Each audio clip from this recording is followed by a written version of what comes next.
Was geht ab, Fighters? Willkommen zu einer neuen Runde. Heute das erste Mal in einer Vierer-Konstellation. Heute haben wir nämlich einen nächsten Special Guest bei uns, nämlich einen Hochkaräter. Heute wird es ein bisschen enger, heute wird es ein bisschen wärmer, aber das hindert uns nicht daran, die nächste Folge für euch zu drehen. Heute haben wir nämlich jemanden bei uns. Die ganze Szene, fast die ganze Szene kennt ihn. Gerade auf YouTube ist er sehr aktiv, ehemaliger Boxer. Denn heute haben wir bei den Smash Brothers einen echten Fighter mit Herz, Hirn und Humor. Vom Boxring direkt in eure YouTube-Feeds.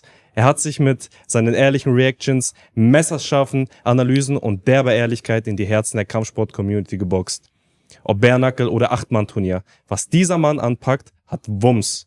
YouTube-Star, Event-Promoter und jemand, der dir auch im Anzug einen linken Haken verpassen könnte. Ladies and Gentlemen, macht euch bereit für den Mann, der YouTube ringtauglich gemacht hat. Herzlich willkommen, Edmond, a.k.a. Ringler. Junge, was ein Intro, Mann, ich schwör's ja. Bruder, du willst mich verarschen, Bruder? So einfach hast du nicht mal mir gemacht, wollte ich gerade sagen. Boah, hab ich doch in der ersten Folge. Ich dachte, Mike Tyson und Khabib sitzen. Ab jetzt, egal wo ich hingehe, will ich genau dieses Intro immer haben. Kein Problem, Bruder, genau so. Wisst ihr Bescheid, ab jetzt jeder schreibt ihm so ein Intro, bevor der bei euch reinkommt. Ja, und zu meiner Linken, unser Champion, ungeschlagen geführt seit zig Generationen. Herzlich willkommen, Karim Engizek. Du bist auch okay. Und natürlich nicht zu vergessen, jetzt ein bisschen weiter weg, aber nicht zu laut, Leute, nicht zu laut. Vermisst ihn da hinten schon. Herzlich willkommen, unser UFC-Fighter Islam. Danke. Dulatov. Danke. Ich bin der Host Maxim. Willkommen bei den Smash Brothers. So Jungs, schön, dass wir hier zurechtfinden konnten hier alle. Schön, dass du da bist, Edmond. Vielen lieben Dank. Sehr gerne. Danke, Mann. Vielen Dank für die Einladung. Die Frage, die ich eigentlich so den meisten Gästen stelle, wie ist es hier im Podcastraum zu sitzen, erstmal das Ganze so online zu sehen und jetzt mal hier drin zu sein, bei dieser Wärme? Ist nicht der erste Podcast, bei dem ich bin. Ist immer cool, die Kulisse zu sehen, wie das hinter den Kulissen abläuft. Aber ich meine, ich kenne die Jungs. Man wird hier immer herzlich empfangen und ich fühle mich wohl. Deswegen, ich freue mich auf das Gespräch. Ist nicht der erste Drehtag. Das ist nicht der erste Drehtag. Ja, witzig, weil das ist auch so die erste Frage, wo ich jetzt überleite. Das stelle ich immer zuerst den Gästen, wenn sie nicht gerade Brüder sind, weil die kennen sich ja schon. Ihr kennt euch ja jetzt über einen gewissen Zeitraum. Ihr seid auch geschäftlich unterwegs. Ich meine, du bist jetzt auch länger schon bei YouTube dabei. Du hast früh geboxt, selber Kampfsport gemacht. Woher kennt ihr euch eigentlich und wie habt ihr euch so kennengelernt? Wie habt ihr euch connected und wie hat's dann so diesen Lauf dann genommen? Islam habe ich kennengelernt, da war ich damals bei einem anderen Podcast eingeladen, bei Surho, bei Wahrheit sein Vater. Da hatte Islam mit seinen Brüdern, damals gab es noch einen Shisha-Café hier, die Jador Lounge war das, ne? Ja. Da haben wir die Location damals genutzt für den Podcast und nachdem ich mit dem Podcast fertig war, ist Islam mit seinen Brüdern dann gekommen und wir haben uns dort ein bisschen unterhalten. Und ich erzähle die Geschichte ab und dann immer noch so auf YouTube, wenn ich über Islam rede. Islam saß damals da, ich glaube, du hattest wie viele Kämpfe? 5 oder so, ne? Irgendwie sowas, 4, 5, 1, 4, 1. Und wir haben uns ein bisschen so über dieses ganze Thema Kampfsport unterhalten, weil wir haben ja sofort gemerkt, so, ey, da sitzen Leute, die ein bisschen Plan von dem haben, was sie reden. Und der hat gesagt, ey, weißt du was, Bruder, ich mach noch so 5 Kämpfe, gewinn die alle und dann gehe ich zur UFC. Und ich finde immer, wenn ich jemanden so reden höre, andere Leute denken dann immer so, ja, komm, ey, bleib auf dem Teppich, ne? Kennst diese normalen Geschichten so, bleib auf dem Teppich, träum nicht so weit. Und ich habe ihm damals gesagt, Mann, geil, Mann, zieh durch auf jeden Fall. Ich glaube daran, dass du es schaffen kannst und so. Und jetzt, 3 Jahre später ist es ungefähr, ne? 3 Jahre später ist er bei der UFC angekommen. So habe ich Islam damals kennengelernt und seitdem sind wir in Kontakt geblieben. Karim habe ich damals kennengelernt über Instagram erstmal ein bisschen vorher, weil ich mit ihm ein Video drehen wollte, 5 Runden, 5 Fragen, mein Sparringsformat. Da habe ich ihn mal dann kontaktiert. Wir haben uns dann ein bisschen miteinander geschrieben, haben uns darauf verständigt, dass wir das machen. Lange Zeit ging nicht, weil Karim war irgendwie ein bisschen krank, verletzt, hatte zu viel zu tun. Und dann hat keinen Bock gehabt, gedacht sich, ey, wer ist der Typ, der neu auf YouTube, der will ein bisschen Video mit mir machen. Dann sind die Followerzahlen, die Klickzahlen gestiegen, dann dachte sich Karim, okay, jetzt wird's interessant. Jetzt gibt's Geld dort dahinter. So kennen wir den. Ja, normal. Und dann haben wir uns getroffen im Gym von Felix, im Sturmgym. Und dann habe ich da das Sparring mit ihm gemacht und ja. Das war mein erstes YouTube-Video übrigens. Ja? Weißt du Stimmt, du hast deinen Kameramann mitgenommen. Richtig, ja. Und wie wir uns noch kennengelernt, du hast damals reacted auf meinen Kampf. So habe ich dich kennengelernt. Oh, ich habe damals auch noch reacted auf Dinge. Kampf. Weißt du noch? Der hat Hämmer in den, irgendwie sowas. Wie ist das nochmal? Bomben in den Händen, habe ich gesagt. Irgendwie sowas und das fand ich schon auch cool. Da haben mir viele Leute geschickt, guck mal, der hat ein Video über dich gemacht. Und dann so haben wir uns dann kennengelernt. Ja, also, cool. Ja, ist schon echt lange, wenn ich überlege, sind 4 Jahre, glaube ich, kenne ich dich jetzt fast. Ja. Über 3 Jahre jetzt in Islam. Doch schon dann so lange, ne? Ja. Boah, die Zeit fliegt aber, sag ich dir ehrlich. Ja, ne? das stimmt wirklich. Die Zeit fliegt, das ist krass. Jeden Tag mehr. Ich denke so, ich überlege, wir haben jetzt schon wieder April, 4 Monate im Monat sind schon fast 4 Stimmt. Monate dieses Jahr ist schon Ja. fast wieder vorbei. Die Zeit fliegt, man, Das ist ehrlich. echt krass, Das ja. stimmt. Deswegen auch so nochmal an die ganzen Leute, die jetzt zuschauen, nicht den ganzen Tag nur auf dem Arsch sitzen, zu Hause rumgammeln oder sowas, draußen Shisha, Misha Ja. oder so ein Scheiß, macht ein bisschen was aus eurer Zeit, weil, glaubt mir, irgendwann kommt die Zeit, So. dann ist es vorbei Vorbei. und dann blickt ihr auf euer Leben zurück und denkt euch, fuck man, was habe ich mit meiner Zeit Ja. angestellt, ne? Nur verschwendet oder was Vernünftiges gemacht. Ja, das stimmt, das stimmt. Ja, wie du gerade schon gesagt hast, wir haben 2025 schon April, also das schreitet nur voran. Kerem, du hast das allererste Mal auf deinem YouTube-Kanal das Video gemacht, wo du ihn dann auch gesehen hast? Habe ich das richtig verstanden? Nee, wir gesehen haben uns vorher, Sparring haben wir gemacht. Okay. aber das war mein erstes Video. Das meine ich, das war dein erstes das war Video. mein was du erstes YouTube-Video auf meinem Kanal. Ach Ja, so, okay. genau. Da war das so, wo du deinen Geschmack gefunden hast, so für YouTube? Nee, oder? generell, das ging ja über die Jahre, alle wollten, dass ich YouTube mache. Ja. Die war immer wieder YouTube. Ich bin so ein Typ, boah, kein Bock, kein. Mhm. Und dann irgendwann kamst du nicht mehr drum herum. Dann hatte ich das mal ausprobiert, ich guck mal erstmal, wie das ist, ob das mein Ding ist, ob mir das Spaß macht. Und so hat das langsam angefangen. Und dann hatte ich wieder lange Pause und dann wieder rein, raus und jetzt versuche ich das kontinuierlich Weiter zu durchzuziehen, machen. ne? Wie war das denn? Vielleicht könnt ihr beide die Frage beantworten. Du hast ja das erste Mal Sparring mit den Jungs gemacht und sie natürlich, also Islam, ihr habt ja auch Sparring schon mittlerweile gemacht, ne? Mhm. So, wie war das für dich, das erste Mal, nachdem du wusstest natürlich, Islam ist eine Größe, Kerem ist eine Größe, mit den Jungs Sparring zu machen und andersrum genauso, wie war es für euch dann mit ihm Sparring zu machen? Was hat man mehr erwartet, hat man weniger erwartet oder hat es genau die Erwartung getroffen? Sparring ist immer so ein Thema. Man passt sich ja auch ein bisschen an. So, Ja. die Jungs haben sich an mich angepasst, weil die schon mal diesen Topfit-Athleten voll im Training gewesen. Ich war immer ein bisschen von meinen Stuhl, auf dem ich meine Reactions mache, ab in den Ring so. Prinzipiell, ich hau mich mit jedem, mache Sparring mit jedem. Ich habe schon mit hunderten Leuten tausende Sparringsrunden gemacht, deswegen, ich kann mich an jeden anpassen. Aber die Jungs mussten sich eher ein bisschen an mich anpassen, weil ich einfach vom Fitnesslevel nicht so aktiv war. Jetzt ist es ein bisschen anders, jetzt bin ich Du wieder musst dir ja fitter. vorstellen, damals, als wir Sparring gemacht haben, das war ja auch so, der hat so ab und zu mal Sparring gemacht und ich war da Hochform, also vom Kampf. Ich war ein paar Wochen kurz weg vom 2 Kampf. Wochen oder so vom Genau, Kampf, vom glaub ich. Rierschkampf. So. Also da war ich wirklich im vollen Training und der war halt nicht so fit so. Da ist ja klar, dass man sich anpasst. Weißt du, wenn der fit ist, ist was anderes. Dann kann man den richtig reinballern, der kann aber auch richtig zurückballern. So mäßig. Weißt du, ich meine? Ist ja jetzt klar, so das ist ja das gleiche, als wenn ich jetzt irgendwie unfit ins Training komme, auf einmal baller ich mich mit einem, der kurz 2 Wochen vom Kampf ist. So. Klar kriege ich da ein bisschen mehr auf den Kopf. Das ist ja nicht Dings. Ist Ja, das habe ich vorgestern gemacht, Alter. Nach meinem Kampf, 2 Monate kein Sparring, bin ich zum Boxen, hab mich da 8 Runden gefetzt mit den Jungs, Alter. Sieht man auch an meinem Auge hier. Hatte ich Ich aber auch Gas jetzt gehabt vor ein paar Tagen, ja. Ja, hat aber Bock gemacht. Fitnessniveau ist wichtig. Ja. So, du kannst ein Top-Level-Boxer sein, aber Fitness ist entscheidend, weil wenn du nicht fit genug bist, dann hast du vielleicht Luft für eine Runde. Ja, richtig. Ne? Und dann nach der ersten Runde, wie sieht's dann halt aus? Ne? Ja. Wenn du voll am Schnaufen bist, am Atmen bist, deine Hände kommen nicht mehr so knackig, du kannst nicht mehr so gut ausweichen, du kannst dich nicht mehr wegbewegen. Das ist halt, Fitness ist A und O. Ne? Ich sag immer, Kondition ist King im Kampfsport. Ja, das stimmt. Du sagst ja, wir hatten ja, vielleicht erinnerst du dich bei Octagon auch über Kondition gesprochen, dass man, wenn man wirklich dann auch im Kampf ist, dass man, wenn man für 3 Runden kämpft, muss man eigentlich für 6 Runden trainieren. Und wenn du halt in diesen Ring reinläufst, dass nochmal netto einfach 50% deiner Ausdauer weg sind. Wie kannst du das vorbeugen? Also brauchst du da die Erfahrung? Islam hat jetzt unzählige Kämpfe, Kerem hat unzählige Kämpfe, die können mittlerweile das auch einschätzen. Ne? Was würdest du sagen, so bei den Neulingen, wie müssen sie das konditionell sich da einstellen? Und die müssen wirklich, also meiner Meinung nach ist Sparring das Wichtigste. Vor allem für Neulinge, weil du musst klar laufen gehen und so alles schön, sprinten und so alles schön, aber nichts imitiert einen Kampf so sehr wie ein richtiges Sparring, ne? Wenn du Vollgas im Sparring geben kannst und das dann, sag ich mal, nicht nur 3 Runden, weil dein Kampf 3 Runden geht, sondern 6 Runden, dann weißt du, okay, ich bin fit genug auf jeden Fall für den Kampf.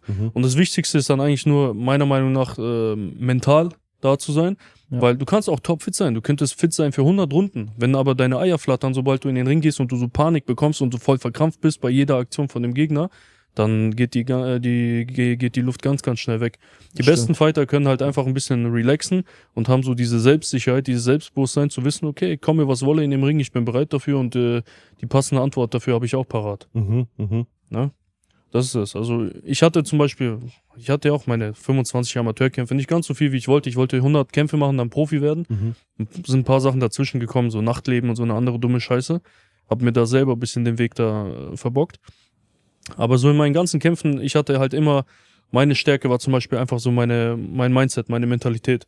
So während die anderen immer voll hektisch waren vor dem Kampf, Ich erinnere mich noch so an so eine Szene, mein russischer Trainer, der Igor, der ist zu uns gekommen. Ich habe immer meine fette Adidas-Tasche gehabt, so eine Ledertasche, und dort habe ich ihm immer ein Kissen reingepackt.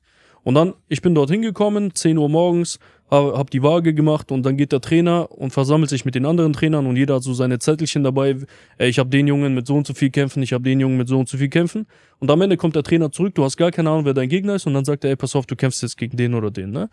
Und wir saßen alle wirklich so in so einer Reihe, 4 Jungs von uns auf der Bank, und ich lag auf dem Boden mit meinem Kissen und so, hab einfach nur meine Augen zugehabt und hab einfach gechillt. Und der sagt zu dem einen, ja, du kämpfst gegen den und den. Und der so, oh, ey, aber Trainer, der hat 4 Kämpfe mehr als ich. Oh, so hat sich voll eingeschissen, ne? Ich höre dazu, denke ich mir, Mann, du Pfeife, Alter, was willst du denn? Bist du hier zum Kämpfen oder nicht, ne? Ja. Und dann kommt er am Ende zu mir, und ich lieg halt da. Ich hatte da gerade zu diesem Zeitpunkt 6 Kämpfe. 6-0, ne? Und mein Trainer sagt, ja, Edmond, du kämpfst gegen den. 50 Kämpfe, Vize-Deutscher Meister. Okay. Ja, er hat auch Weltmeisterschaft gekämpft. Okay. So hat er nur so gesagt, aus Spaß, um zu sehen, ob da eine Reaktion kommt, ne? Und dann meint er, seht ihr, so muss man reagieren, wenn man zum Kämpfen kommt. Ja, 100%. Ist auch richtig so, ja. Am Ende ist scheißegal. Du gehst da in den Ring, der Typ hat auch 2 Arme, 2 Beine, weißt du? Und ich habe viele Leute, die viel besser waren als ich, geschlagen, einfach nur, weil ich halt ein bisschen mehr Eier hatte und mich da durchgebissen habe. Ja, du musst, Kampfsport ist, wie gesagt, Kondition ist King. Und das andere ist Mentalität. Wenn du mental nicht fit genug bist, ist dieser Sport nichts für dich. Ja, wir haben auch von Rüstung gesprochen. Sobald du diesen Knacks in dieser Rüstung siehst, bist du so viel weiter überlegen. Und deswegen kannst du den anderen auch vielleicht, wenn er körperlich, also physisch stärker ist, vielleicht kannst du ihn durch dieses mentale Ding dann auch wirklich schlagen, ne? Kopf ist alles. Du kannst meiner Meinung nach, du kannst so gut wie jeden halt brechen. Das ist nur die nötige Menge Druck. Wenn du es schaffst, innerhalb dieser paar Runden so viel Druck aufzubauen, kannst du so gut wie jeden eigentlich brechen. Wenn du halt auch noch genug Zeit hast und der andere vielleicht sich brechen lässt, ist auch nochmal eine andere Sache. Weil manche Leute sagen so, nein Mann, du, mich nicht. Weißt du, da kommt immer genug Gegendruck dann. Ja. Wie würdest du das sagen, zum Beispiel Kerem oder auch Islam? Wie war das denn für dich? Hattest du schon mal so einen Moment, von dem Edmond zum Beispiel gerade gesprochen hat, dass du irgendwo so einen kurzen Down an Mind hattest, wo du vielleicht im Kampf warst und dachtest, oh, jetzt gerade ist irgendwie kopftechnisch bin ich gerade nicht da? Oder warst du immer voll drin? Ich bin immer voll drin. Mental immer stark, immer, wie ihr sagt, jeder kocht mit Wasser. Ich weiß, wenn ich treffe, ich schalte jeden die Lichter aus. Ich habe einen Bums, ich habe das Selbstvertrauen, ich habe die Erfahrung. Und wenn du da Zweifel hast, das gehört manchmal natürlich dazu, warst du krank vor dem Kampf? So Sachen gehen wenn dann in den Kopf. So, weißt du, wie ist meine Fitness? Aber ich gehe immer mit der Mentalität rein. Ich werde dir wehtun, ich werde den Kampf gewinnen. Und ich werde alles geben. So. Und da gibt's auch nichts. Was willst du da machen? Du kämpfst jetzt gleich. Da gibt's keine Ausreden mehr. Ey, das, dies, jenes. Du gehst rein, gibst dein Bestes. Hört sich aus, Mann. Ja. Und so ist immer meine Einstellung gewesen, wird sich auch niemals ändern. Ich glaube, das ist auch ein guter Leitfaden, roter Leitfaden, weil, wie du Edmond schon sagst, dein Trainer meinte damals, so ein Gegner, okay, so einer. Ich glaube, das zieht sich durch dein ganzes Leben, weil sonst wärst du nicht, wo du jetzt wärst, wenn du vor gewissen Dingen auch dann Angst hättest. Also, oh, das passt nicht, oh, hier und dies und das. Ich glaube, das ist auch so ein Ding, um auch wirklich erfolgreich zu werden. Deswegen auch Islam, bei dir ist das genauso, starkes Mindset. Bei Kerem ist das genauso, und ich glaube, ne? Kampfsport ist ja immer mehr am Kommen. Und ihr tragt ja wirklich einen großen Teil dafür bei, auch du Edmond seit Jahren wirklich, dass das Boxen auch am Kommen ist, Bernackel auch nochmal wirklich nach Deutschland reinzuholen. Wie würdet ihr sagen, wie seht ihr die Zukunft des Kampfsports? Wie seht ihr die Zukunft und was würdet ihr sagen, fehlt aktuell am meisten? Die Zukunft. Also ich sehe in Deutschland eine glänzende Zukunft, weil du siehst, wie sich der Kampfsport hierzulande jetzt entwickelt. Na, du hast ja, das Wichtigste ist ja immer, die Leute brauchen Vorbilder. Ne? Die brauchen Leute, an die sie sich halten können, die irgendwie ein bisschen nah dran sind, wo die sich eben ein Vorbild daran nehmen können. Ne? Vor einigen Jahren war es halt ein bisschen schwerer, weil du dieses ganze Thema Social Media nicht hattest. So, Kerem, weißt du, damals hast du erzählt, ey, da ist Felix mit Ferrari vorgefahren, damals wart ihr noch jung, habt ihr ihn gesehen und ihr wolltet das auch. Ja, weißt du, wenn du jetzt aber nicht zufällig in derselben Stadt gelebt hast wie ein Felix, der mit einem Ferrari an dir vorbeigefahren ist, dann hattest du vielleicht nicht diesen direkten Bezug und hattest nicht dieses Vorbild, ne? So, jetzt gehen die jungen Leute auf Social Media, die machen Instagram auf, die sehen Islam, die sehen Kerem, die sehen Eckerlin und so weiter und so fort. Ey, pass mal auf, die kämpfen, die haben geiles Leben, ne, geile Autos und so. Das will ich auch. Und dann sehen die so eine Möglichkeit, wie die das erreichen können. Dann sehen die zum Beispiel, ey, pass auf, Islam hat jetzt ein Gym aufgemacht, okay, ist in meiner Nähe, ich gehe da hin und trainiere mit den Jungs. Auf einmal hast du so eine Community, Leute, die alle dasselbe Ziel verfolgen, dasselbe erreichen wollen und jeder pusht sich. Ne? Und man sagt ja, Eisen schärft Eisen und jeder zieht sich nach oben. Einer ist an einem Tag besser, dann gehst du nach Hause und denkst dir, fuck man, der war besser, der hat mich heute im Sparring verkloppt. Sitzt zu Hause, schaust dir Sparringsvideos an, Kampfvideos von deinen Vorbildern oder so. Am nächsten Tag gehst du hin und haust den vielleicht im Sparring weg. Und er geht nach Hause und denkt sich, fuck, ich muss auch wieder besser werden. Und so Stück für Stück geht das ganze Ding nach oben und es entwickelt sich halt was. Warum sind denn die anderen Länder so gut? In Russland und so weiter. Warum sind die Kampfsportler dort so gut? Sind die irgendwie anders geboren? Haben die genetisch irgendwie einen anderen Vorteil? Nein, das sind einfach nur krasse Jungs, die sich alle gegenseitig pushen. Und das entwickelt sich bei uns gerade auch extrem. Ich sehe das. Schau dir mal die Jungs an, die auf der Straße rumlaufen mit 12, 13. Das sind schon voll die Viecher, Mann. Alle machen Kampfsport, alle sind fokussiert. Die sagen alle, ey, pass auf, ich will Profi werden. Ey, ich will UFC-Fighter werden und so weiter und so fort. Und das ist das, was sich entwickelt. Also ich sehe eine glänzende Zukunft. Also ich glaube, jetzt gerade fehlt nichts mehr. Es entwickelt sich alles in die richtige Richtung. Ich würde sagen, Geld fehlt. Ja, gut, das ist ein Punkt. Gelder. Also, und ein bisschen zu wenig Mainstream noch. Die Anerkennung, weißt du, ich meine? Da fehlt noch die Anerkennung für den Sport. Ich finde, wir bekommen noch viel, also der Sport in Deutschland, okay, kann ich jetzt nicht mehr sagen, ich kämpfe ja nicht mehr hier, aber der Sport bekommt halt immer noch zu wenig Anerkennung. Weißt du? Was müssten wir oder ihr tun, damit sich das ändert? Was meinst du? Also die Kämpfer, gerade die einfach in Deutschland kämpfen, müssen einfach. Das Ding ist, es können auch meistens nur Kämpfer machen, die in Deutschland kämpfen jetzt aktuell, weil man muss halt den Sport den Leuten hier nahe bringen. Weißt du? Also man muss das denen so nahe bringen wie möglich und muss halt, ich sag mal, marketingtechnisch, weißt du, das vernünftig machen. Aber dafür müssen die Leute auch Bock drauf haben. Weißt du, ich meine, immer dieses so, ja, das ist mir zu hart und so. Egal, Porn laufen hier ab 20, 21 Uhr schon im Fernsehen, aber MMA darf erst ab 23 Uhr im Fernsehen laufen. So, weißt du, ich meine? Digga, das muss man auch mal einen erklären. Weißt du, ich meine? So Sachen, weißt du, wirst du niemals verstehen. Und deswegen, weißt du, die Leute müssen mal ein bisschen umgeschult werden. Zumindest die das Entscheidungsrecht haben. Die sollten mal lieber Porn auf 0 Uhr stellen, weißt du, ich meine, wo die Kinder nicht mehr wach sind, und sollten mal MMA auf 22 Uhr stellen oder auf 20 Uhr stellen und Primetime ist, weißt du, ich meine? So, da hätten die wenigstens was Vernünftiges zum Gucken. Ja, ist ja die Wahrheit, weißt du? Stimmt schon, ja. So. Das verstehe ich aber auch nicht. Ich verstehe auch nicht zum Beispiel, warum MMA ab 18 ist. Ich verstehe es einfach nicht. Weißt du, was ich meine? Weil in meinen Augen ist es auch so, schau mal, lieber nimmst du deinen Sohn mit oder so auf so ein Event und zeigst ihm fairen Sport. 2 Männer gehen in den Cage oder in den Ring, klären alles, was im Ring zu klären gibt, und danach shaken die Hände, also schütteln die sich die Hand, sagen Respekt, danke, und gehen wieder getrennte Wege. Das ist doch was 1000-mal Besseres. Nach letzter Woche. Okay, nach letzter Nach letzter Woche. Auf jeden Fall war es das, Leute. Es gibt auch Ausnahmen, ne? So ist das nicht. Ausnahmen gibt's Aber natürlich. gehört auch Nein, dazu, so, aber wirklich, ich sag euch ehrlich, Leute, soll mir keiner erzählen jetzt, okay, Diskussion hin oder her, so, okay, alles cool, so, am Ende des Tages, guck mal, beide sitzen zu Hause, ist jetzt keinem tragisch was Krasses passiert, so, der eine hat den anderen so diese Geste gemacht, der andere hat den einen verpasst, der ist aus dem Cage geflogen, die sind quitt, 1-1, weißt du, was ich meine? Ich finde, beide können glücklich nach Hause gehen.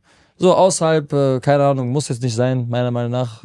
Kann passieren, aber am Ende des Tages, guck mal, das ist dein Vater, bin ich euch ehrlich. Ich weiß jetzt nicht, was der andere Mann gemacht hat, den er da einen verpasst hat, aber kann ich jetzt nicht befürworten, kann ich aber auch nicht gegensprechen. Ich meine, Emotionen kochen über, sowas kann aber vorkommen, sage ich ganz ehrlich. Also es kann vorkommen.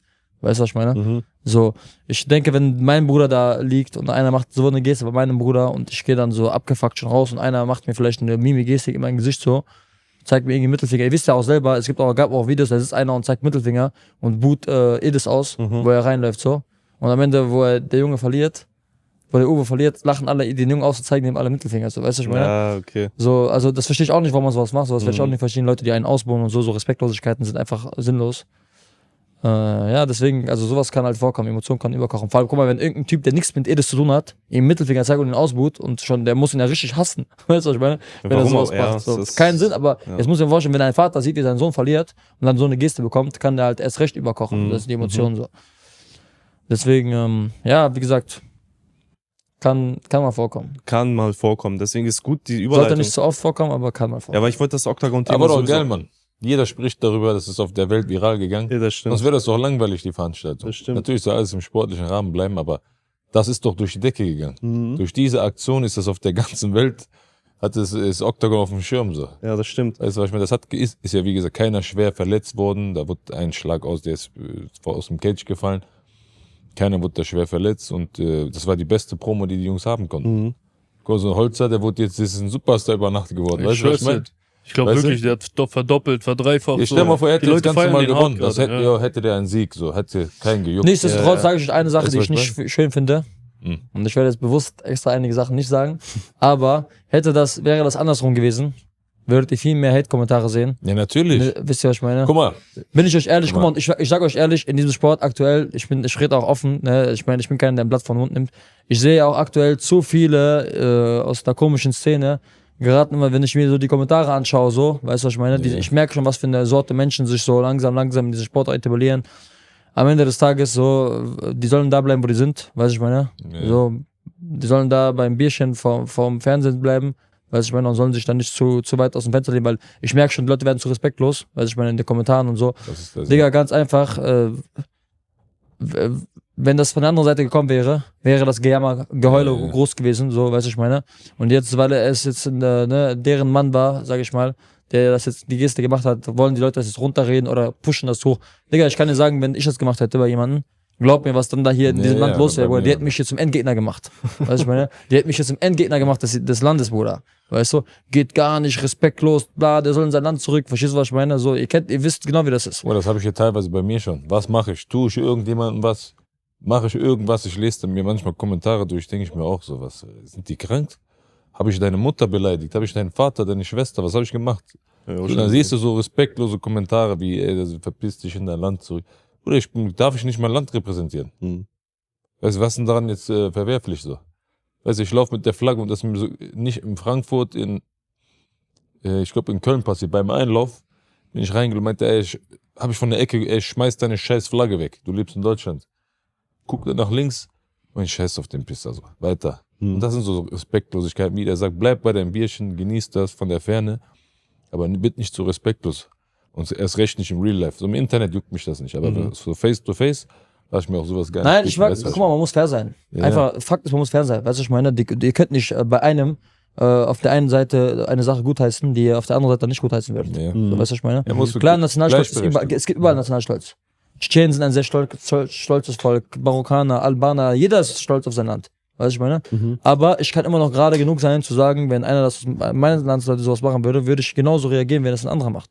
Weißt du, ich meine? Das können aber viele Leute nicht. Viele Leute können das nicht unterscheiden. Denken sich, ja, wenn mein Landsmann das macht, ist es noch vollkommen in Ordnung, aber wenn es ein anderer macht, nee, das geht gar nicht.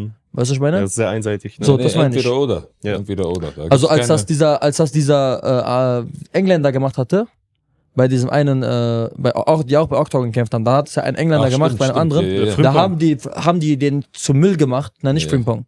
Ich weiß nicht, Nein, Engländer. der früher Table Dance oder so einen Scheiß gemacht hat. ja, hat er. Ja, Bruder, dieser halbschwarze, wer heißt der? Ja. Weißer Yoda oder so. Er heißt doch Yoda. Mhm. Bei Octagon, der kämpft auch, der ist Ich mal weiß, ich hab das mit aber so einem gesehen. Laserschwert reingekommen von Star Ja, Wars. zum Beispiel, der hat den Shitstorm seines Lebens. Ja, Ich der weiß hat diese Geste gemacht bei einem Jungen, nachdem er ihn ausgenockt hat. Er hat den Shitstorm seines Lebens bekommen. Ja, ja. Digga, die haben ihn auseinandergenommen. Was ist das für ein Spasti, dies, das. Dann wurde er verprügelt, wurde das bei ihm zurückgemacht von einem anderen, von diesem Polen. Bei diesem 70 Mann Genau. 70 Kilo Millionenturnier war das. Ja. Auf einmal fanden das abends alle gefeiert. Ja, hat er verdient. Ja, da muss es fair sein. Weißt du, ich meine? Sag ich euch ehrlich so. Wenn man was macht, dann beidseitig.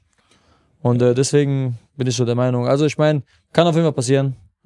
Kann passieren, er kann ich ja auch nichts ich dafür. nehm's jetzt Max jetzt nicht übel. Meine So, ich ich ja. sag, Max ist auch noch ein Junge. vor allem der ist zwei jung. Jungs, die kämpfen, den kannst du es am wenigsten übel nehmen. Ich meine, die sind halt noch Emotionen gekocht. Da kann auch mal, also es gibt genug andere Beispiele, wo man sieht, wie die sich da auf die Fresse hauen im Käfig.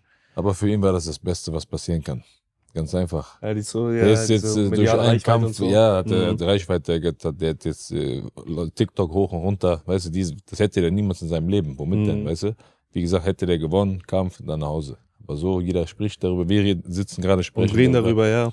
Weißt du, und dann manchmal schlechte Promo, gute Promo. Aber der hat es allgemein gut gemacht. Der hat es geschafft, dass die Leute über ihn reden. Meine ich ja. So mit seinen Walkouts, ne, dann ein bisschen mit Provokation, aber das Ding ist halt am Ende des Tages, ey, du kannst krasse Walkouts machen, du kannst krass provozieren, aber wenn du im Ring die ganze Zeit auf die Schnauze bekommst, ja, richtig. nimmt das auch Muss keiner man mehr. das- Ja. Safe. Weißt du? Das Und habe ich ja der- auch mal der gesagt. kombiniert das gut. Du musst halt auch immer abrufen. Das was ist du zum halt Beispiel sagst. bei ihm so. Also meiner Meinung nach, Bruder, er strahlt nichts aus, finde ich. So attraktiv kämpfen, er kann kämpfen, aber irgendwie muss der auffallen, muss der polarisieren. Weil dann wäre der weitere Kämpfer von Octagon. Dann hätte der, weißt du, was ich meine? Der polarisiert ja auch. Der macht so seinen Einlauf, dann ist er noch frech, seine Art und Weise, wie der redet. Weißt du, Er was ich macht meine? halt, er hat halt einen eigenen Charakter, so, weißt du, ich meine, was auch vollkommen in Ordnung ist. Man braucht ja auch solche Leute, weißt du. Und deswegen ist auch vollkommen, also ist legitim. So gut, vor allem guter Kämpfer. Ich meine, ich halte viel von ihm. Bin ich euch ehrlich so. Ich finde, er ist ein Riesentalent. Also hat er jetzt 10-0? 10-0, glaube ich, ne? Oder 11-0. So, 11-0, glaube ich. Ich denke, er ist jetzt nicht weit entfernt von der UFC so. Ist ein guter Junge. Auch der Johnny hat ja auch einen Tag gekämpft. Auch ein guter Junge, weißt du, was ich meine? So, auch ein guter Mann. Ich denke, er hat auch eine gute Zukunft. Kann auf jeden Fall auch in der UFC landen so. Weißt du, ich finde das gut zu sehen so. Hat sich gut entwickelt, der Max. Im Stand vor allem. Ich finde das gut zu sehen, so, dass die Leute, weißt du, langsam das deutsche Niveau sich auch ein bisschen anpassen. Und ich bin euch ehrlich, ich denke unterbewusst, bei den Leuten habe ich auch viel damit zu tun, weil die Leute halt sich das sehen bei mir und denken sich, ey, krass, der hat auch hier angefangen, weißt du, ich meine. Ich habe zum Beispiel bei meinem Umfeld viel gesehen. Meine Freunde, die teilweise über Jahre nicht gekämpft haben, nachdem ich in die UFC gekommen bin, auf einmal, die haben direkt 3-4 Kämpfe miteinander gemacht. Alle waren motiviert, das ganze Gym ist motiviert, alle meine Jungs auf einmal am Kämpfen wieder. Warum? Weil die haben gesagt, ey, krass, einer, der es mit uns durchgezogen hat, gibt es Vollgas und der hat es einfach in die UFC geschafft, so, obwohl wir zusammen angefangen haben. Und dann realisieren die Leute, okay, das Ziel ist greifbar. Weißt du, was ich meine? So, und deswegen, ich finde es auch gut, dass die Leute jetzt Vollgas geben. Und ja, gibt einige Namen in Deutschland, wo ich sage auf jeden Fall, dass die in die UFC kommen könnten und davon sind auf jeden Fall, also Max ist einer von denen, ich rede jetzt von den Leuten, die jetzt ein bisschen jünger sind, die halt auch so. Der Johnny ist auch ein guter Kämpfer. Also es gibt schon so ein paar Jungs, wo ich sage, Die hat Potenzial auf jeden Fall. Ja, die haben Potenzial, safe dort zu kämpfen. Ja, wollte ich sowieso fragen, dieses Octagon-Ding und die Frage zu Sportsmanship und dieses Trash-Talk, weil es wurde ja gesagt, dass er mitten da im Kampf beleidigt hat und so. Ja gut, das finde ich nicht gut. Genau, was würdet ihr sagen, wie weit kann man da gehen? Wie weit geht Trash-Talk? Nein, Bruder, guck mal, jemanden seine Mutter zu beleidigen oder jemanden überhaupt zu beleidigen, ist ja kein Trash-Talk. Jemanden seine Mutter zu beleidigen, ist ja kein Trash-Talk. Nein. Weißt du, ich meine? Nee. Das Deswegen, ist ja respektlos. Das war ja im Ring, das war während des Kampfs. Genau. Wie weit? Das war ja nicht mal, nein, nochmal, wenn er ihn im Kampf selber beleidigt hätte, wäre eine Sache. Er hat ihn ja gar nicht im Kampf selber beleidigt. Max sagte, er wurde von seinem Vater beleidigt. Ich habe es nicht gehört, ich will jetzt nicht sagen, dass es stimmt. Ja. Weil ich meine, Leute sagen, sie haben es gehört, weiß ich nicht. Aber ich sage, wenn es denn so war, ist es nicht korrekt. Weißt du, ich meine, weil Bruder, weißt du, dein Sohn kämpft da gegen einen Typen, Digga, lass die kämpfen. Weißt du, ich meine, lass die ihr Ding machen. So, da sind zwei Männer, dein Sohn ist erwachsen genug. Mach ihn nicht klein mit solchen Aktionen. Weißt du, ich meine, er ist ein erwachsener Mann, er kann seine Probleme selber klären. Und man muss auch sagen, Digga, der Ilba hat ihn viel abverlangt. Das war ein brutaler Kampf, kannst du mir sagen, was du willst. Ey, Ilba hat eine brutale Performance gemacht. Man muss echt sagen, also, ne, bei aller Liebe so, also, ne, ich feiere beide haben einen guten Kampf gemacht, so, aber das Ding hätte 50-50 enden können am Ende. Ich meine, plötzlich hat er auch zwischendurch seinen Rücken gehabt und so, weißt du? Ja. Takedowns gut abgewehrt teilweise, dann noch sich die bessere Position ergattert und so. Aus dem Arm war brutal rausgekommen, also Digga, kannst du mir sagen, was du willst. Das war eine Bomben-Performance von beiden. Ja, auf jeden Fall. Und war, glaube ich, auch einmal ein bisschen am Wackeln, ne? Der hat, glaube ich, auch eine bekommen. Aber ey, es war ein geiler Fight. Ey, die Runde war zu Ende, der ist so am Wackeln noch weit weggegangen, so, weißt du? Und hat dann so Peace-Zeichen und so gemacht. So. Aber stark wieder zurückgekommen. Auch gut, so, weißt du? Also, muss man sagen, war einfach auch, abgesehen davon, war das meiner Meinung nach auf jeden Fall Fight of the Night. Safe, 100%. So. Ja. Und dann nochmal dieser Aftershow-Fight. Der war nochmal geil. Ja, wenn wir schon von Events sprechen, das Octagon, das wurde ja schon sehr ausgeschlachtet. Zurück zu Events, zum Beispiel hier Edmond, dein Event ist ja alles, jetzt wenn man das so überlegt, ist ja alles, was das angeht, relativ glatt gelaufen. Wie ist das so mit Planung, was solche Events angeht, so Nachbearbeitung, Nachbereitung von solchen Events? Wie läuft das da bei dir alles ab? Ja, wir haben ein Team, also es ist ja alles schon lange nicht mehr One-Man-Show, ne? Also ich sitze ja nicht nur noch zu Hause bei mir auf dem Stuhl und mache Reactions oder so. Ich habe ja über die Jahre ein paar Sachen aufgebaut. Ich habe jetzt ein Team. Unter anderem sind es jetzt die Bandbrüder, ne? Lukas und Florian, die mich unterstützen bei den Events. Deren Job ist Events machen. Ne? So, und ich bin irgendwann auf die zugegangen, habe gesagt, pass auf, ich habe hier diese Idee. Ich will den Boxsport in Deutschland wieder groß machen, auch Bärnackel ein bisschen hier rüberbringen. Das ist meine Vorstellung, so will ich das machen, könnt ihr mir dabei helfen? Wir haben uns hingesetzt, haben kurz ein bisschen fantasiert und ein paar Monate später haben wir das erste Event auf die Beine gestellt. Ne? Und jetzt haben wir rundherum ein komplettes Team, das das Ganze abarbeitet und bis jetzt läuft es echt gut. Wir haben jetzt das 4. große Event, das glaube ich 7. insgesamt und die Events sind immer ausverkauft, die Online-Zuschauerzahlen sind krass. Von Event zu Event wachsen wir. Ja, der YouTube-Kanal hat jetzt innerhalb von ein paar Monaten irgendwie 50.000 Abonnenten mehr drauf bekommen, der von dem YouTube-Kanal, von dem Event, ne? Ich denke, dieses Jahr werden wir mit entspannt ganz, ganz locker 100 oder vielleicht sogar 200.000 Abonnenten da knacken. Streaming-Zahlen, Zuschauer, also alles brutal. Jeder, der jetzt, Kerem hat es vorhin auch gesagt, der hat einen Kampf gesehen bei uns, Hassan gegen Irwan, ein Türke gegen Tschetschen, die haben sich 3 Runden lang im Bärnackel einen Kampf geliefert. Ich schwöre es euch. Ich habe hunderte Bärnackelkämpfe gesehen, aber ich kann mich vielleicht, das ist Top 3 aller Zeiten Bärnackelkämpfe, die ich je gesehen habe. Ja. Ey, unfassbarer Kampf, was sie gemacht haben, wirklich unfassbar. Gesehen? Ja. Oder der Kampf war geisteskrank. Also auch Fight of the Night, also du hast Ja, auch mit Fight of the Bones- Night, Fight of the, Kampf, das wird ja. Fight of the Year. Ich kann mir nicht vorstellen, dass Das dieses stark Jahr noch auf ein jeden Kampf Fall. kommt, der krasser wird als das. Aber die standen auch wie 2 Bären da die ganze Zeit. Die haben Und das sich ist so das. Jetzt, gekloppt, ne? ich habe es vorhin noch zu Kerem gesagt, bei uns bewerben sich jetzt die Leute international. Es ist nicht mehr nur ein bisschen Deutschland und so. Jetzt kommen die aus Russland, England, Italien, Polen. Überall, die sehen das, was wir hier machen und die wollen alle bei uns kämpfen. Und das, wir werden jetzt nur von Event zu Event die Qualität der Kämpfe steigern, die Spannung der Kämpfe steigern und die Produktionsqualität alles steigern. Ich sag, innerhalb der nächsten paar Jahre sind wir abseits von Octagon rede ich nicht, mit denen konkurriere ich nicht, weil das ist MMA. Mit MMA habe ich nichts am Hut. Abseits von Octagon werden wir in Europa innerhalb der nächsten Zeit, glaube ich, das größte Event sein. Also innerhalb der nächsten 3 Jahre sehe ich uns ganz, ganz, ganz weit oben. Vielleicht noch nicht die 1, weil die anderen haben ein bisschen Vorsprung, aber vielleicht sind wir schon auf der 2, vielleicht sind wir auf der 3 und ein paar Jahre später sind wir auf jeden Fall irgendwann auf der 1. Ja, hoffe ich. Was reizt dich? Du bringst ja Boxen wieder so nach oben. Was reizt dich an Bärnackel? Ich meine, du kennst ja KOTS wahrscheinlich, ne? So, das ist ja auch Bärnackel, aber es ist ja wirklich ohne Regeln. Das ist ja kein wirklich- Bärnackel, das ist ja Straßenkampf. Also Bärnackel, Straßenkampf, das ist ja auch auf Aber Bärnackel ist ja nur Boxen. Bärnackel ist ein bisschen schon ein bisschen so ein Gentleman-Ding eigentlich. Ja. Ja, wenn du überlegst, so früher hat es ja damit angefangen. Ne? Bärnackel ist ja, Bruder, aber sagt, Bärnackel ist ein Faustkampf. Mhm. Weißt du, ich meine, so, man sagt so, das haben die Engländer, Iren haben das viele gemacht, so, weißt du, mit diesen Fässern und so, in diesen abgelegenen Gypsies haben an das Häfen damals und so, weißt du. Hast du da so in England, ich weiß noch damals, als ich wegen Modeln war ich mal in England, da hat mir einer gesagt, so, ey, hast du Bock auf so Fistfight, haben die das genannt, so. Mhm. Weißt du, ich meine, wie ein Fistfight, der Faustkampf, so. Einfach so? Ja, so die haben sich ja getroffen am Hafen und so, haben so Faustkämpfe gemacht, an so Häfen, so Lagern und so. Boah, die sind an eigenen Film, die Leute da. Die haben da eine ganz andere Szene. Echt, Bro, ich mach keinen Spaß. Das ist kein Witz oder so. Man denkt, das ist ein Film oder so, aber das ist die Wahrheit. Da machen das wirklich, auch Jugendliche machen das so. Die treffen sich da. So Leute, von denen du das gar nicht denken würdest, die würden hier aussehen wie die größten, hier, sag mal, Nerds, weißt du, mit Haaren zur Seite gelegt, so mit Brillen und so. Die kommen da hin, ziehen ihre Brille aus, die fetzen sich da einfach so. Ja. Und deswegen, Bärnackel ist halt reiner Faustkampf, aber KOTS ist ja wirklich, Bruder, das ist ja, Bruder, ist ja Beton, wirklich Asphalt, viel Tritt auf treten, Kopf. Kampf um Ja, Leben und Tod Soccer-Kick, mittlerweile ja. fast. Ja. Ja, Dem einen wird Auge ausgestochen, der Ja. andere Dann auch beißt dem Betonboden. Ohr ab und so. Ja, Das was ist, ich meine. da kannst du gar nicht das ist vergleichen. wirklich verrückt. KOTS ist wohl, als ob du 2 Tiere reintust, Bruder. und Ja, die ja, wirklich. prügeln Und alle 2 gehen raus, einer rein, einer geht raus. Worauf ich hinaus wollte, eigentlich, ja, schon, aber was ich meine, KOTS kommt natürlich nicht in Frage, aber auch Boxen, nur reines Boxen. Aber was dich am meisten reizt, ist dieses Bärnackel. Wirklich blanke Fäuste. Was ist es, was dich so reizt? Also, man kann ja Boxen und Bärnackel und MMA alles zwar miteinander vergleichen, aber auch irgendwie nicht. Es ist halt mehr Action. Mehr ist explosiver, ein bisschen rauer und ich mag halt dieses Raue.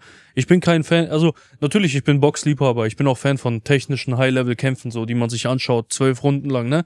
Aber im Endeffekt, seien wir mal ehrlich, das, was wir alle sehen wollen am Ende, wofür wir alle Geld bezahlen, sind Knockouts. Wir wollen sehen, 2 Männer gehen rein und einer dominiert den anderen, knockt ihn aus nach einem geilen Kampf.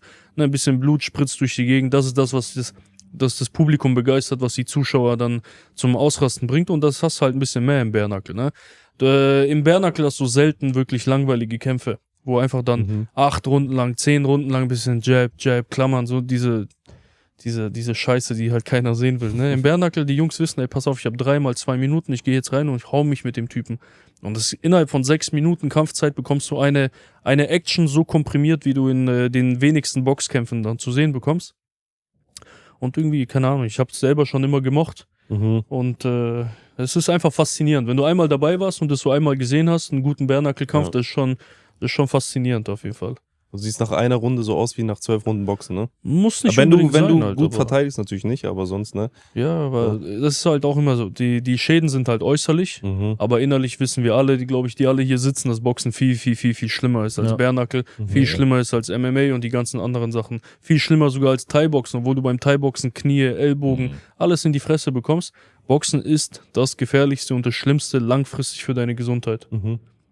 Also wenn du es karrieretechnisch über Jahre machst, meinst du, ne? Ja, klar, du kriegst ja tausende Schläge auf den Kopf. Beim Bärnackel kriegst du was pro Runde 10 Hände vielleicht gegen den Kopf. Und die auch nicht 100%, weil du bei jedem einzelnen Schlag aufpassen musst, so, hau ich dem jetzt voll eine rein, breche mir die Hand oder wie sieht's aus, ne? Du hast halt nur schnellere Platzwunden, äußerliche Verletzungen. Ja. Beim Boxen, fette Bandagen und drunter 10 Unzen Handschuhe, richtig wie Steine ist das, ne, wenn du dann drauf haust. Und dann haust du dem anderen Typen mal 10 Runden über die Fresse, 300, 400 Schläge über den Kampf. Aber 2 Wochen noch einer gestorben. Ja, stimmt, auch wieder jemand gestorben letztens, ja. Boxer oder was? Ja, in Afrika, glaube ich, Genau, ne, war ja. das in Nigeria oder so. Bruder, Hat War richtig gekämpft, traurig, Bruder, mitten im Kampf zusammengebrochen, tot. Ach was. Ein normaler Boxkampf? Normaler Boxkampf, ja. Ach, aber ist ja auch nicht das erste Mal, dass sowas passiert, ne? Nee, aber das ist halt Tatsächlich. traurig, weißt du, ich meine, ist ja Natürlich. egal, es ist einmal schon zu viel. Mhm. Und das kommt halt ziemlich häufig im Boxen vor. Ja. Irgendwas pro Jahr im Schnitt 15, 16 Tode im Boxen. Das Heftig. ist die offizielle Zahl, ne? Und Das wir ist haben nur die einen, offizielle jemand, Zahl. den ich kenne, die Jungs kennen den ja auch. Ja. Der hat ja auch auch ein Dagestaner, in einem Boxkampf hat er den so krass zugerichtet, so, dass der, seitdem liegt er im Rollstuhl. Heftig. Also ja auch gerade diese, wenn es mal passiert, die Schläge auf den Hinterkopf, ne? Gibt's ja auch diese berühmte Story. Ja, von aber dem das einen, war nicht mal Schläger im Hinterkopf, bei ihm war das Das einfach nur ein ist- harter Kampf. Die haben sich einfach hart geballert da. Krass. Über 12 Runden, die haben sich totgeschlagen. Und der Junge stand 22-0 bis dato, muss dir Heftig. vorstellen. Dann seine erste Niederlage und dann sowas. Also so schnell kann es dann gehen, ne? Hirnblutung, die Szene ist, möge Gott bewahren, aber Ja, klar. Das meiste kommt ja auch durch Sparring. Weißt du, Ja. die meisten Schläge oder die meisten Schäden kassierst du ja nicht im Kampf. Du kämpfst vielleicht 12 Runden, wenn du einen Weltmeisterschaftsboxkampf machst, 12 Runden. Aber wie viele Runden Sparring machst du? Ja, du machst mindestens 100 Runden Sparring vor diesem Kampf. Ja. Und diese 100 Runden sind ja keine lockeren Runden, weißt du, da haust du dir richtig auf die Fresse. Mhm. Und da verlierst du Hirnzellen, da kriegst du die Hirnschäden, da fangen vielleicht schon leichte Blutungen an. Und Mhm. dann gehst du in den Kampf und dann bekommst du dann nochmal bam, Die richtigen dann, ne? bam. Und dann plötzlich, der Körper kann nur so viel einstecken, weißt du, irgendwann Mhm. ist die Grenze erreicht. Ja, es gab nämlich, vielleicht hat das einer von euch gesehen, Bivol wurde gefragt, wenn du jetzt einen Straßenkampf gegen Khabib hättest, wie würde es ausgehen? So, es ist relativ klar, so in der was hat er Straße. gesagt? Ja, also Bivol meinte so nach dem Motto, Khabib ist Straßenkämpfer, also er Nein, macht nein, MMA, er macht MMA, oder was meinte Der er? meinte, Du machst- wenn wir ehrlich sind, hat er gesagt, wenn wir ehrlich sind, ist MMA näher an einem Straßenkampf. Ja, genau Und so. Das ist Ja. das, was er gesagt hat. Genau, ja. Habt ihr da noch vielleicht noch ein, zwei Worte zu verlieren? Ja, aber ist ja keine Lüge. Nee, es ist nicht. Wird denn der macht? Das ist ja, die Frage hat sich. Ja, Bruder, selbst das mal, wenn wir beantwortet. jetzt, Bruder, wenn der Bivol den 2 Dinger gibt, Bruder, und die treffen, Bruder, er haut den K.O., Bruder, haut den K.O.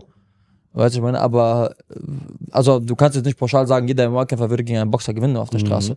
Das heißt, das ist nicht, aber so ein Khabib, Bruder, wenn er dir einmal auf der Straße an die Beine kommt und du bist ein Boxer, zum Beispiel, hast gar keine Ahnung, natürlich, Bruder, der mit dir den Boden schmieren. Mhm. Weißt du, ich meine, aber andersherum, Bruder, wenn der den so 2 Bomben verpasst, dass der nicht mehr stehen kann, dann ist er auch bewusstlos. Mhm. Wenn zum Beispiel ein Artur Beterbiev, Bruder, auf der Straße mit dir steht und der verpasst dir einen Uppercut, Bruder, während du den Takedown Der bist, hat Bruder, den- dann bist du auf jeden Fall die nächsten Aber 2 immer Wochen. diese Vergleiche, ne, das lese ich auch immer. Was Ja. wird ein MMA-Kämpfer? Das ist Straße. Egal, am wie Ende des gesagt, der Tages, Erste, der aufhilft, der richtig ballert, Genau. reinballert in dem Moment, Bruder, der wird sein trifft, Ding der machen, weißt gewinnt. du? Fertig aus. Ich glaube nicht, dass ein Khabib einen Beterbiev ausnocken könnte, aber ich glaube auf jeden Fall, dass ein Beterbiev den sofort Ja. ausnocken könnte. Mhm. Aber deswegen denke ich auch nicht, dass ein Beterbiev jemals mit ihm einen Ringerkampf gewinnen könnte oder auf der Straße sich verteidigen könnte, wenn er ihn hochhebt, weißt du?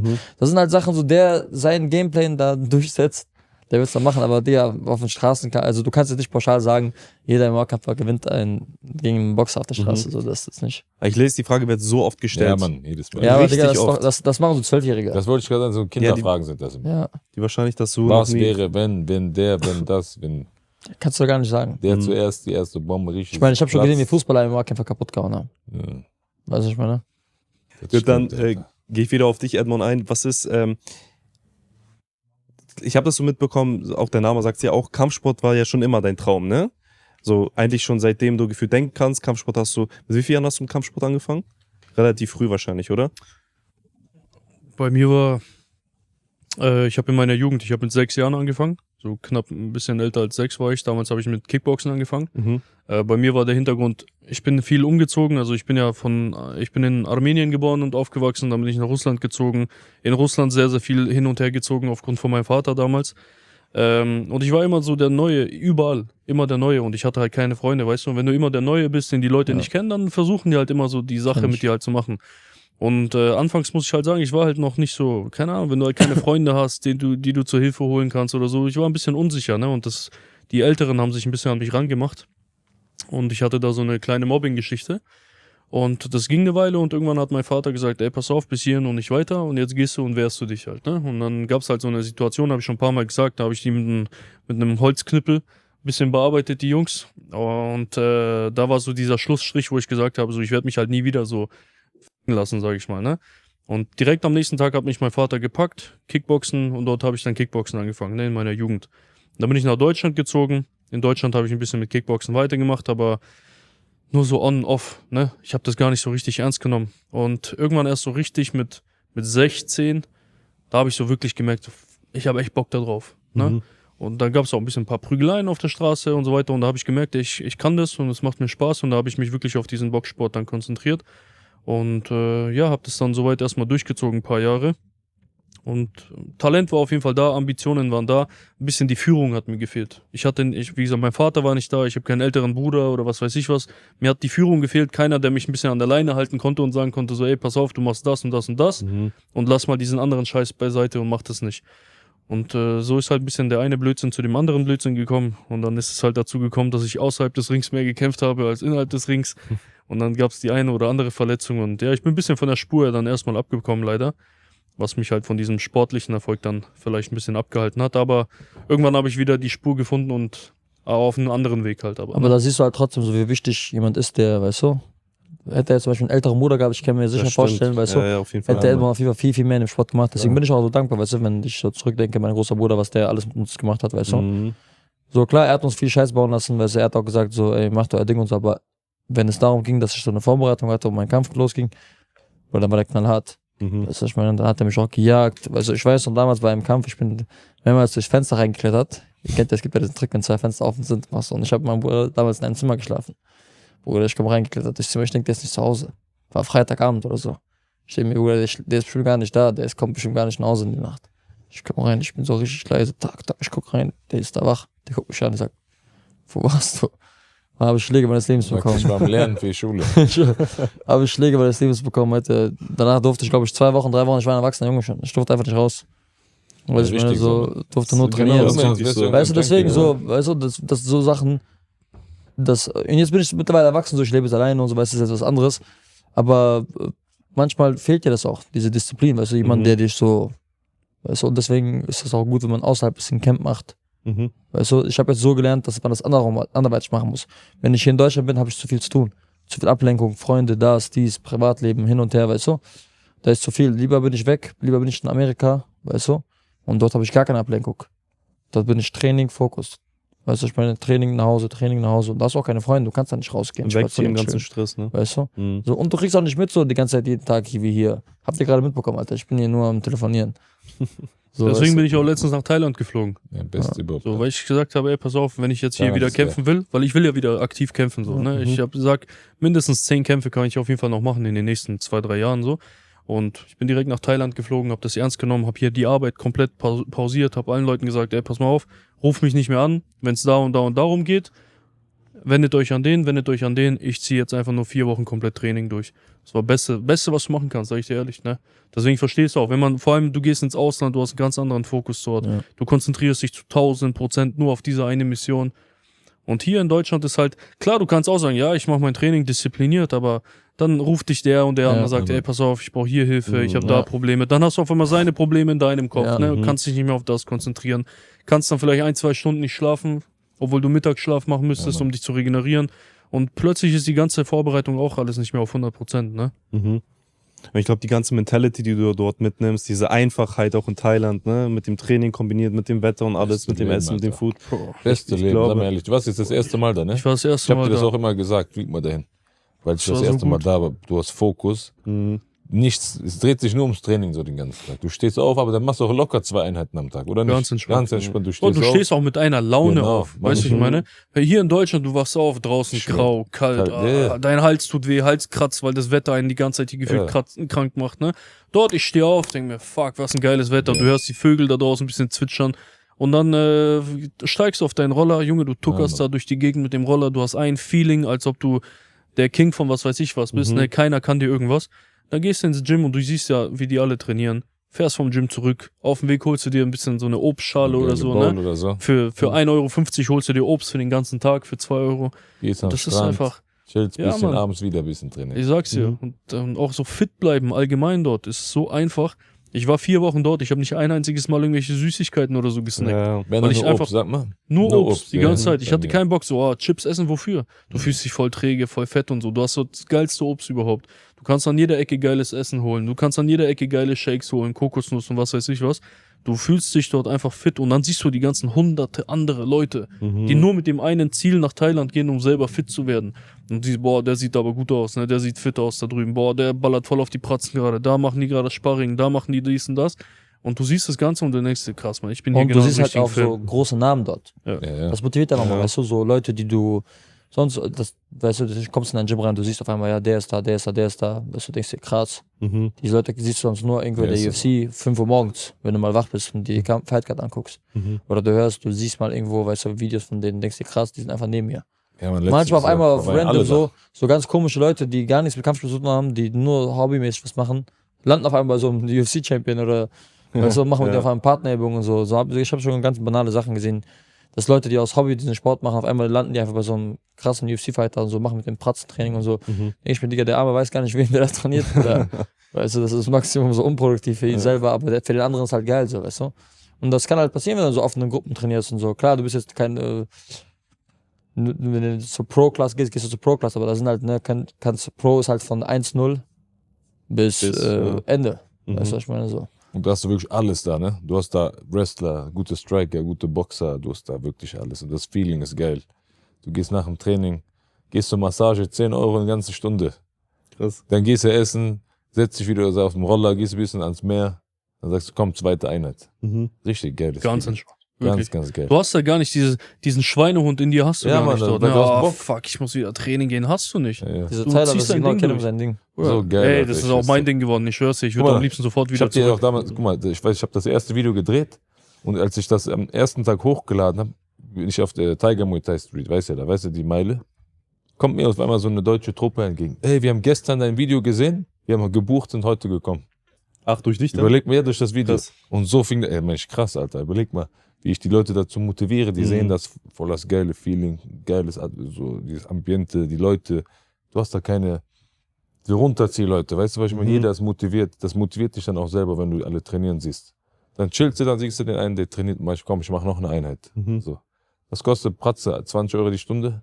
Irgendwie so. Teilweise weniger. 20 Euro oder 15 Euro. Machst du eine Stunde Thai-Boxen. Einfach so nebenbei. Okay, was später? Grappling. Okay, gehe ich später nochmal zum Grappling. Das macht richtig Spaß. Also ey. viel motivierter dann. Und auch vor allem, damit ich noch, habe so gar keine Verletzungen. Durch die Sonne, durch die Wärme. Bist direkt warm.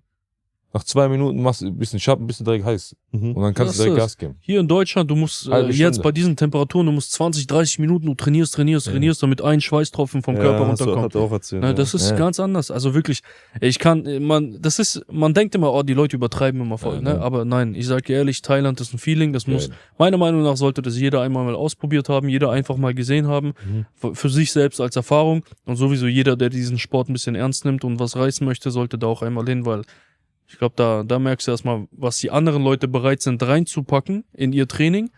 Und wenn du dann selber nur 3-4 Mal die Woche zum Training gehst, dann merkst du, oh shit, warte mal, da muss ich mich ranhalten, weil sonst vielleicht kämpfe ich irgendwann gegen die und die werden mir richtig auf die Fresse hauen, wenn die weiter so kämpfen und ich nicht weiter so trainieren. Aber ich bin ehrlich, ich finde, also klar, vom Feeling ist das gut so, aber ich finde vom Fight-Niveau her und so ist Thailand für Boxer, reine Boxer, meine Meinung, falsches, das falsche Nee, für Land. Boxer nicht, für MMA sag dir ehrlich, ist Rein perfekt. Boxer, ja. Ich würde sagen, rein Boxer musst du nach Amerika. Für MMA ist MMA perfekt. musst du auch nach Amerika, sag Ja, ich dir Bruder, ehrlich. du warst ja noch, warst du schon mal da. Aber ich sage, weißt du warum? Ich sage, Thailand ist, okay, Thailand ist spannend, weißt du aber warum? Wegen der Art und Weise, wie du das trainierst. Weißt du, was ich meine? Du hast gute Laune, aber so, du so. High-Klasse. Ja klar, du hast halt das Leute da, aber niemals Auch die bessere als in Trainer. Amerika. So, weißt du, ich meine, das Oder meine wo ich da war, Adesanya war da, Khamzat war da, Petrian, Volkanovski, da waren nur Champions waren da. Ja, aber die leben ja da teilweise schon. Ja, aber die Der kommen Peter ja auch, lebt ja schon ja, die da. kommen ja auch zur Vorbereitungen. Da waren wirklich so viele Nee, also safe, UFC-Kämpfer. guck mal, der Hamza hat halt seinen Weißt Plan, du? so, wann er immer da ist, so Februar, Januar, Februar, das ist ja so die Saison dort, da sind ja alle dort. Also da versammeln die sich da, das ist so der erträgbare Zeitraum so. Und da sind die halt da alle am Trainieren Gas geben, stimmt schon. Vor allem aber für die Kondi ist das Ich finde, Weltklasse. Boxen, also reine Boxer, so sollten wir nicht nach Thailand das so. auf Wobei, da gibt's jetzt auch zum Beispiel hier Ali's Gym und Apollo Gym. Das sind so nur auf Boxen spezialisiert. also Da gehen kenn die ich jetzt ganzen nicht. russischen Trainer und so sind dort. Also wirklich so Hochkaliber russische Trainer, die dort sind. Die ganzen Russen aus Russland gehen dahin, trainieren dort. Also es zieht ein bisschen nach, weil die merken, okay, pass auf, hier ist nicht nur Muay Thai und MMA, Ja. sondern auch die Boxer haben Interesse. Aber natürlich wirklich für Boxen, wenn du da nur 100% Boxen durchziehen willst. Ja, weil ich habe das andere bei Länder. Yunus Zara zum Beispiel, seinen Gegner gesehen, das ist ein guter Bruder von uns. Yunus, seinen Gegner zum Beispiel, habe ich getroffen in Miami. Weißt du, ich habe gesehen, mit wem Yunus halt zum Beispiel hier trainiert hat, ne, auch gute Jungs, also, aber dann sehe ich so, seinen Gegner trainiert da mit Ryan Garcia. Ja, Macht natürlich Spannend, weißt du, ich meine. Mhm. Dann denke ich mir, Aber Bruder, anderes weißt du, der Yunus ist ein super Talent, weißt du, ich meine, so ein starker Junge, aber Bruder, vergleich seine Sparingspartner mit den Sparingspartner von seinem Gegner, weißt du, ich meine. Mhm. Da siehst du halt, was für ein Niveau, was ich meine halt, weißt du, ich meine. Da ist halt dieser Niveauunterschied. Du hast halt da diese Top-Level-Boxer. Mhm. So ein Haney, Garcia, wer auch, Gervonta Davis. Und da gibt es auch 1000 andere, die jetzt nicht so bekannt sind, sage ich mal, die auch so stark sind, weißt du, ich meine. Ja. Aber komischerweise kommen die alle aus fast derselben Region. Vor allem die meisten kommen aus New York von den Jungs, weißt du, ich meine. Mhm. So.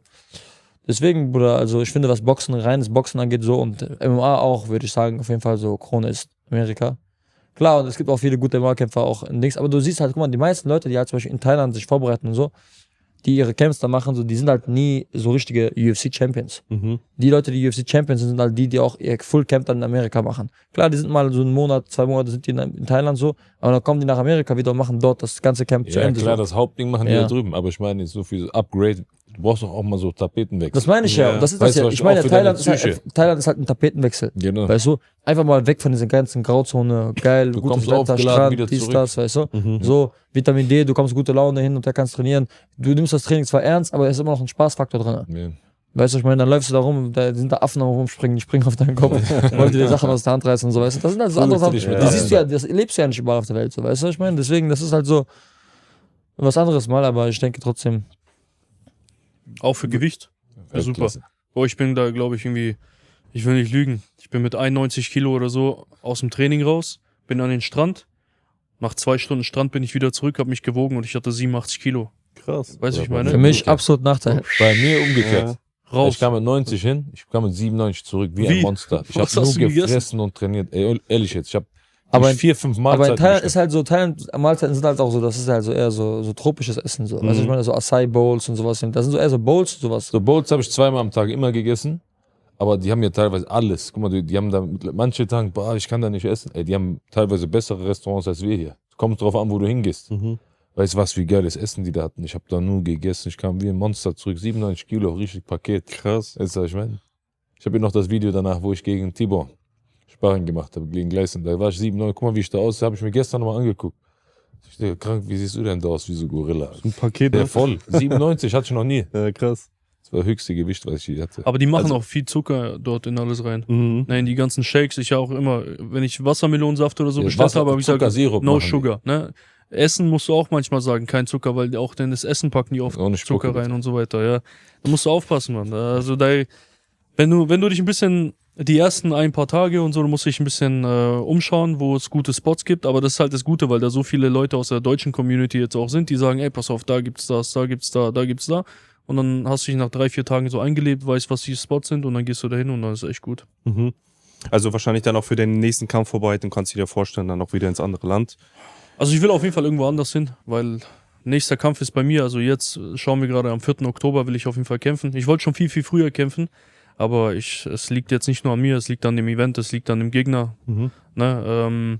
4. Oktober wird es aber jetzt, soweit es ausschaut, sein und ich will auf jeden Fall nochmal für 4 Wochen woanders hin. Ob es jetzt nochmal Thailand wird, weiß ich nicht, weil da hast du auch ein bisschen das Problem mit Jetlag. Du brauchst, Ah, das ich habe hart. gemerkt, ey, ich bin am Montag zurückgekommen und ich war am Samstag immer noch geklatscht. Mhm. Samstag, ich Echt? mache Was mich denn jetzt warm so? und ich war immer noch Klar. geklatscht. Ja, ja, du brauchst wirklich eine Woche mindestens, Mhm. um wieder klarzukommen.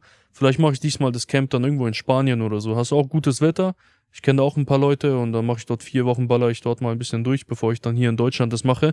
Und dann zu dieser Zeit, September, es fängt dann wieder an mit dem schlechten Wetter. Wobei könnte, wenn du Glück hast, ist es noch gutes Wetter. Mhm. Aber auch das Thema krank werden vorm Kampf. Du weißt, wenn du Oh, wirklich ja. trainierst, ne, du Ja. bist so anfällig für Krankheiten, für Verletzungen und so weiter und so fort. Also ich werde auf jeden Fall nochmal ins Ausland gehen.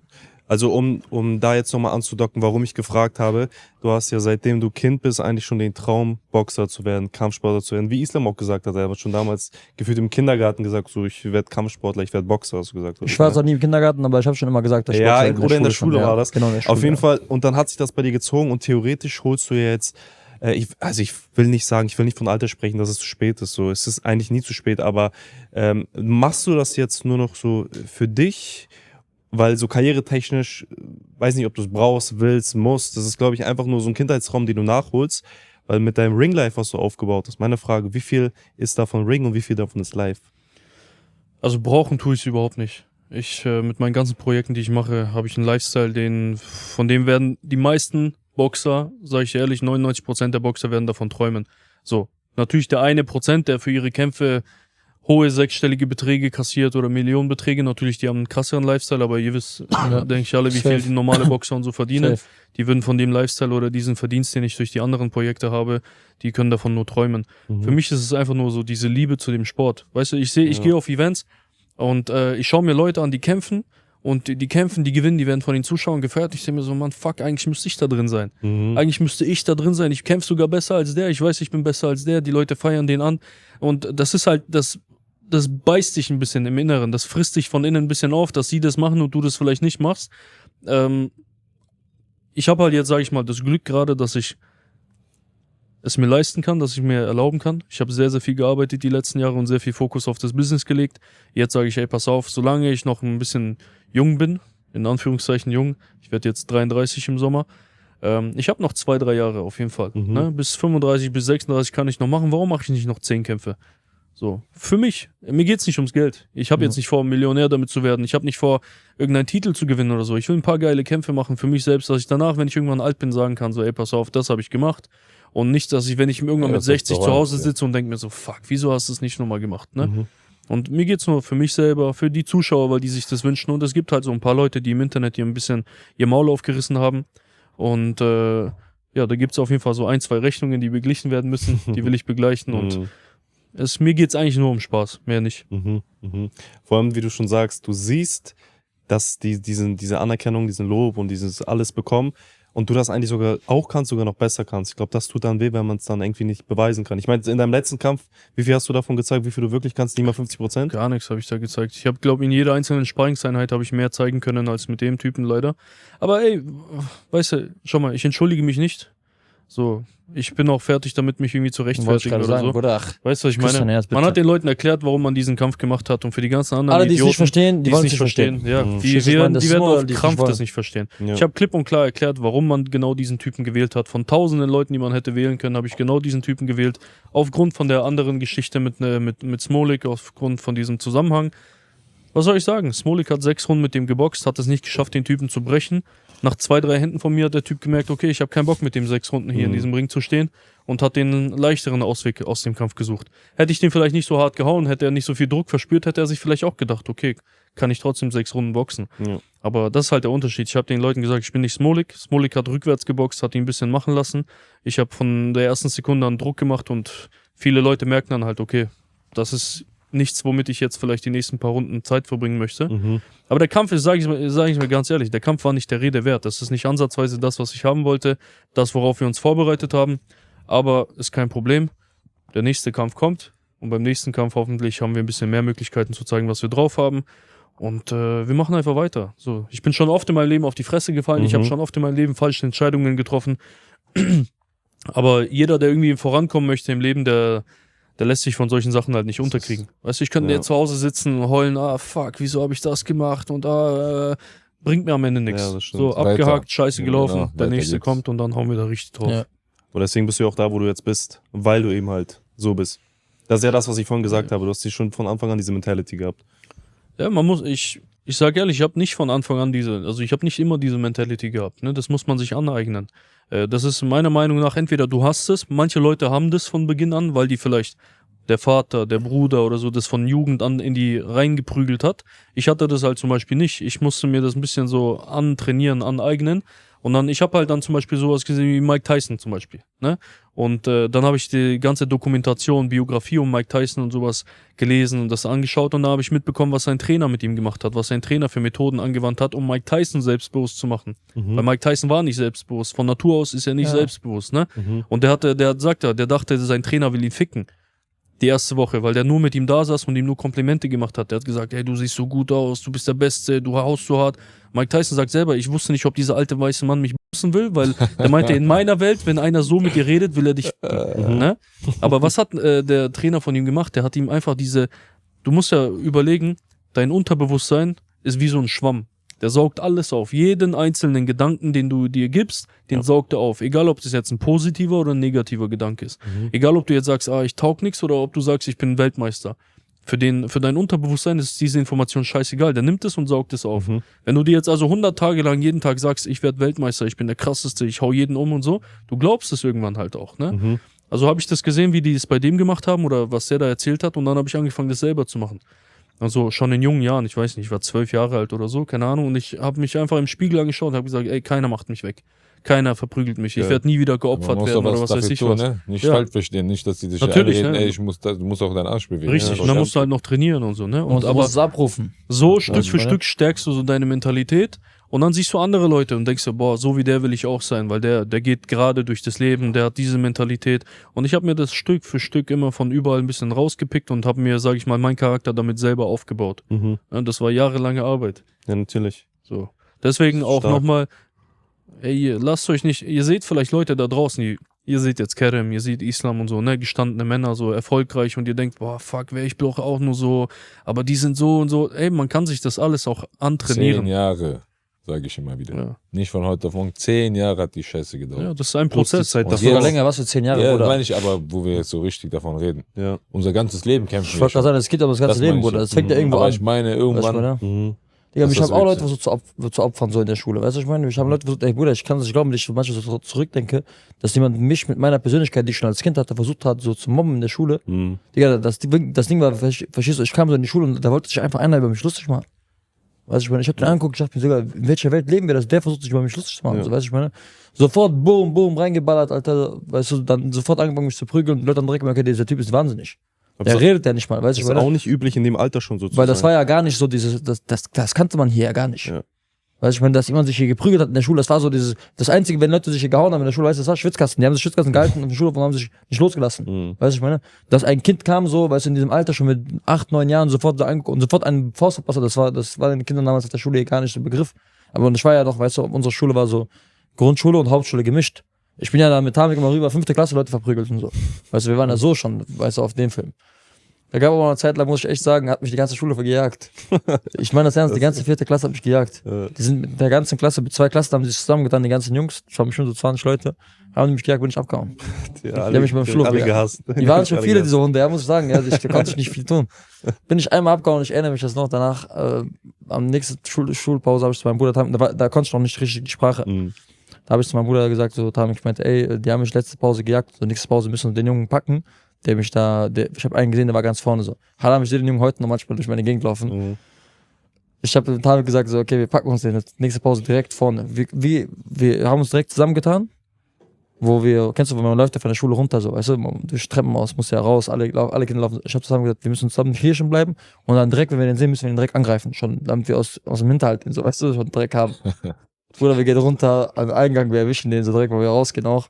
Haben wir den direkt verballert, bam, haben wir den zusammengeprügelt. Ja, haben wir ihn da liegen lassen, danach haben die das nie wieder gemacht.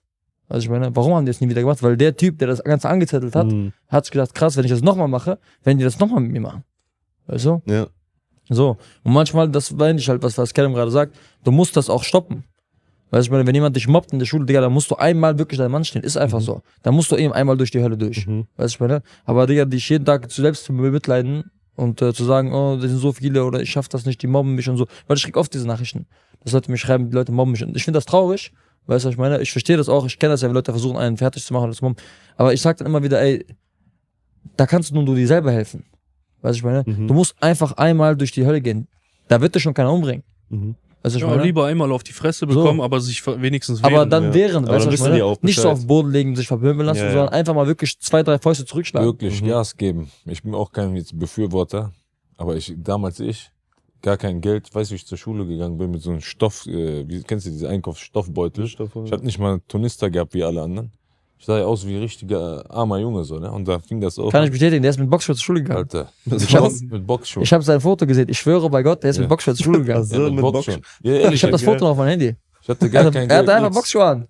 Ich habe Klamotten von meinem älteren Bruder bekommen und die haben mich teilweise ausgelogen. Ich war ja wirklich klein, zierlich. Aber das, wie jetzt immer noch, ich habe kein Wort gesagt. So. Die haben mich attackiert oder irgendwie beleidigt, irgendeinen Spruch und dann fing das an. Ich bin wie so ein kleiner Piranha, weißt du? Gar nicht groß geredet. Gar nicht. Und dann, so habe ich mir auch schnell einen Namen gemacht. Der Kleinste war am Ende, die haben den Kleinsten zur Schlägerei geholt. Immer so, wenn da irgendwas war, wo ist der Kerem und so. Ich war 16, ich wog 57 Kilo. Haben die den Kleinsten und Dünnsten geholt. Aber die größten Eier gehabt. Aber hat der nichts zu beweisen? Also hat der das nichts ist zu das sagen, ja, wenn du oder? Eier hast und dich mal einmal traust, das meine ich jetzt. Du musst dich einmal aus dieser scheiß Komfortzone raus und dir nichts gefallen lassen. Ja, also und dann es haben die Respekt. Also ist ja wirklich so. Wer nicht hören will, muss fühlen. So einfach ist das. Und das ist, kann ich nur jedem ans Herzen legen. Oder geht zu einem hin, der ein bisschen was drauf hat. Geht zum Boxen, geht zum Sport. Weißt du, reden, bei manchen Leuten stößt du mit Reden Bringt gar einfach nichts. auf eine Wand. Und vor allem bei den Kindern in der Neuzeit hier. Ja, ja. Die sind ganz schlimm. So, die scheißen da drauf. Du kannst natürlich sagen, ey, bitte mach das nicht, ich Ja. fühle mich damit nicht wohl und so. Ey, der hört sich das an, denkt sich, was juckt mich das? Ich hab Bock, dich zu mobben, Ja, also der macht mobb ich das dich. weiter. Morgen, Weißt du? übermorgen. Deswegen. Die ganzen Tage macht er das. Diese ganze Mentalität, nein, versuch immer alles zu reden und so. Ja, klar, versuch. Sag einmal so, ey, lass den Scheiß. Lässt er es einmal nicht, beim zweiten Mal musst du halt mal hinlangen. Weißt du, weil bei manchen Leuten, auch im Erwachsenenalter, du kannst mit manchen Leuten reden, auf Vernunft, ne, und sagen so, ey, pass mal auf, gefällt mir nicht, was du da gesagt hast. Und er sagt, weißt du was, okay, du hast recht. Bei manchen Leuten sagst du, ey, mach das nicht mehr. Ja, was willst du machen? Ja. Was willst du machen? Wenn einer sich so provokant vor dich hinstellt und sagt, ja, was willst du machen? Was bleibt dir denn da übrig noch zu machen? Ja. So, zweites Mal kannst du nicht sagen, bitte. Ja. Da Und musst vor allem, du- die nehmen sich immer mehr das Recht. Du bist immer wieder zurück, er greift weiter an. Deswegen musst du eine Grenze setzen. Natürlich, wir sind keine Befürworter. Wirst du körperlich angefasst, wehr dich. Ich sag auch nicht, nein, wehr dich sofort. Wenn dich einer körperlich attackiert, wehr dich. Wenn dich einer verbal attackiert, gib dir noch mal eine Chance. Sag mal, ey, stopp, hier nicht weiter. Und wenn er wieder nicht hören will, muss der einmal, wie gesagt, muss der fühlen. Und dann macht er das auch nie wieder mehr. So. Ja. So einfach ist das. Ja, so das gilt eigentlich für alles Ich meine, im wir Leben. haben es Ne? auch Es ist getan ja, und bei uns hat es auch jetzt irgendwie geklappt. Ja, du musst ja nicht auf die ekelhafte Art und Weise. Du musst ja nicht Du jetzt sollst so. keinen unterdrücken, aber sollst dich Ja. wehren. Weißt du, ich meine, am Ende des Tages, Digga, du sollst dich nicht unterdrücken lassen. Fertig. Edmond, letzte Frage oder vielleicht auch an die Jungs. Ich denke mal, du kannst es zuerst beantworten. Boxen, könntest du dir vorstellen, zum MMA zu wechseln? Ich habe gesagt, Octagon soll mir einen Gegner organisieren. Ja, Irgendwie so Mitte nächsten Jahres, vielleicht so drittes Quartal nächsten Jahres, weil dieses Jahr bin ich jetzt noch komplett im Boxfilm und Anfang nächsten Jahres auch Boxfilm. Und dann 6 Monate Zeit, mache ich 6 Monate Takedown-Defense und dann hau ich jemanden irgendwie mit MMA-Handschuhen über den Kopf. Nein, ich habe Octagon gesagt. Ich habe Geil. Octagon klipp und Aber klar gute gesagt. Sache. Weil das Ding mit Edis und Uwe fand ich cool, es hat mir gefallen. Mhm. Und warum nicht, weißt du? Aber ein bisschen die Schwierigkeit wird jetzt sein, einen passenden Gegner für mich zu finden, Mhm. weil Das wollte ich gerade sagen, gegen wen willst du kämpfen? Ja? also das ist halt die Schwierigkeit. Also es gibt einige Leute, aber weißt du, ich will jetzt auch nicht mit jemandem kämpfen, mit dem ich gut bin, weil das ist jetzt nicht so meine Art. Mhm. Ne? Nur für ein bisschen Klicks, ein bisschen Follower oder so will ich nicht mit jemandem kämpfen, mit dem ich mich eigentlich verstehe, weil das muss ja schon seriös sein. Ja. Aber so wen kenne ich jetzt nicht, der irgendwie ein bisschen was drauf hat, mit dem man einen vernünftigen Kampf machen könnte. Ja gut, aber ich denke, du kannst auch einen Kämpfer kämpfen. Ja. Ja, ist auf jeden Fall. Also ich wäre auch dafür bereit. Und wie gesagt, ich habe die Weil am Ende Aufgabe des Tages, Octagon gegeben. Bruder, also ich denke jetzt nicht, dass du jetzt irgendwie schlechte Karten hättest, wenn du gegen irgendwelche Leute bei Octagon kämpfst. Weißt du? Ich glaube, welche Gewichtsklasse würdest du kämpfen? Ich würde realistisch auf 84 kämpfen. 77 wäre zu viel für mich. Mhm. Oder Catchweight 80, 81 Kilogramm wäre okay, aber ja, ich denke Schon, schon. da fordert er mich heraus. Na, Quatsch. Ich will den Kerl im Eng gegen Titel. Also wenn es so Ding wäre, so Catchweight-mäßig 80 Kilogramm wäre vollkommen in Ordnung. Ja. Ansonsten 84 Kilogramm, ganz entspannt. Und ja, wie gesagt, 6 Monate bisschen Eigentlich MMA-Training. schon. Kannst du wirklich gegen Kämpfer gehen. Du hast Background-Erfahrung, du kannst hauen. Warum nicht? Defense 6 Monate rein da. Also ich habe Bock, Also wie du hast auf gesagt, jeden Fall mehr Erfahrung als Edis und Uwe beide Ja, zusammen. Ja. 100%. also ich habe oder? Octagon gesagt, ich habe Komm den in deine Ecke. auf jeden Fall kannst du gerne machen. Ja, wie gesagt, ich habe den gesagt, Geil. Mitte Guck's nächsten mir Jahres gibt mir einen Kampf Ja. und die suchen jetzt auch schon jemanden. Ja, wir finden ja schon. Und einen Bärnackelkampf will ich auch noch machen. Bärnackel, stimmt. Ja, Da wolltest, den Bärnackel wolltest du will auch ich noch auch Ich machen. sag dir ehrlich, ich glaube auch schon mal einmal Bärnackelkampf. Ja. Das wäre aber das nach Wenn ich Offiziell? wirklich so, also wenn ich wirklich nach so, wenn die UFC das Ja, erlauben würde, ich sag dir ehrlich, Bruder, ich würde auf jeden Fall einen Bärnackelkampf machen. Aber weißt du warum einfach? Ich würde auch einen Straßenkampf machen. Aber das Problem die Verletzungen. Das ist die Scheiße. Ja, ich sag das dir ist das ehrlich, Einzige. einmal also ich würde so einen KOTS-Kampf auch einmal machen, weißt du? So Das ist auf wirklich? Fair-Basis und so, ja klar. Haben wir schon mal Wie, angesprochen. das Meine ich ja auch. Habe ich schon umsonst mein Leben lang gemacht, so. Warum soll ich das nicht einmal so, weißt du? Einfach weil du Bock hast, oder Nein, einfach nur um so zu, weißt du, um den Leuten zu zeigen, dass es nochmal einen Unterschied gibt zwischen Straßenkampf, was? Mhm. weißt du, was ich meine? So Und reinen professionell Straßenkampf weiter, so, ja. und so einen professionellen Kampf, weißt du, weil Verstehe. wie ich auf der Straße kämpfe und wie ich MMA-Käfig kämpfe, ist nochmal ein ganz anderer, das ist ein Weltunterschied. Bro, die Weißt du, Leute ne? denken ja, die sagen ja immer so, ja, Straße ist nicht, Kampfsport ist nicht Straße, ne? Die denken ja, du gehst, wenn du Kampfsportler bist, du gehst so rein in den Kampf und schlägst so Jab und Head-Movement oder so. Oder? Junge, du haust den anderen einfach kaputt. Aber, und wie? So, das ist immer diese ganzen Leute, die da draußen so. Es gibt natürlich den einen oder anderen Streetfighter, der auch so den einen oder anderen Kampfsportler wegmachen kann, weil wie gesagt, mit Eier und so, wenn du wild genug bist, kannst du einiges machen. kannst du auf jeden Fall.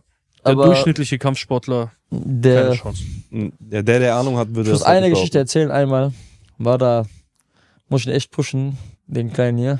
Ne? Einmal war ein Pole da. Ich schwöre, wirklich Koloss, muss ich echt sagen. Also wirklich ein Koloss. War irgendeine Diskussion gewesen. Ein anderer Kollege von uns war noch mit dem Kedem zusammen. Davon gibt es auch ein Video. Und ich muss sagen, der Typ war frech.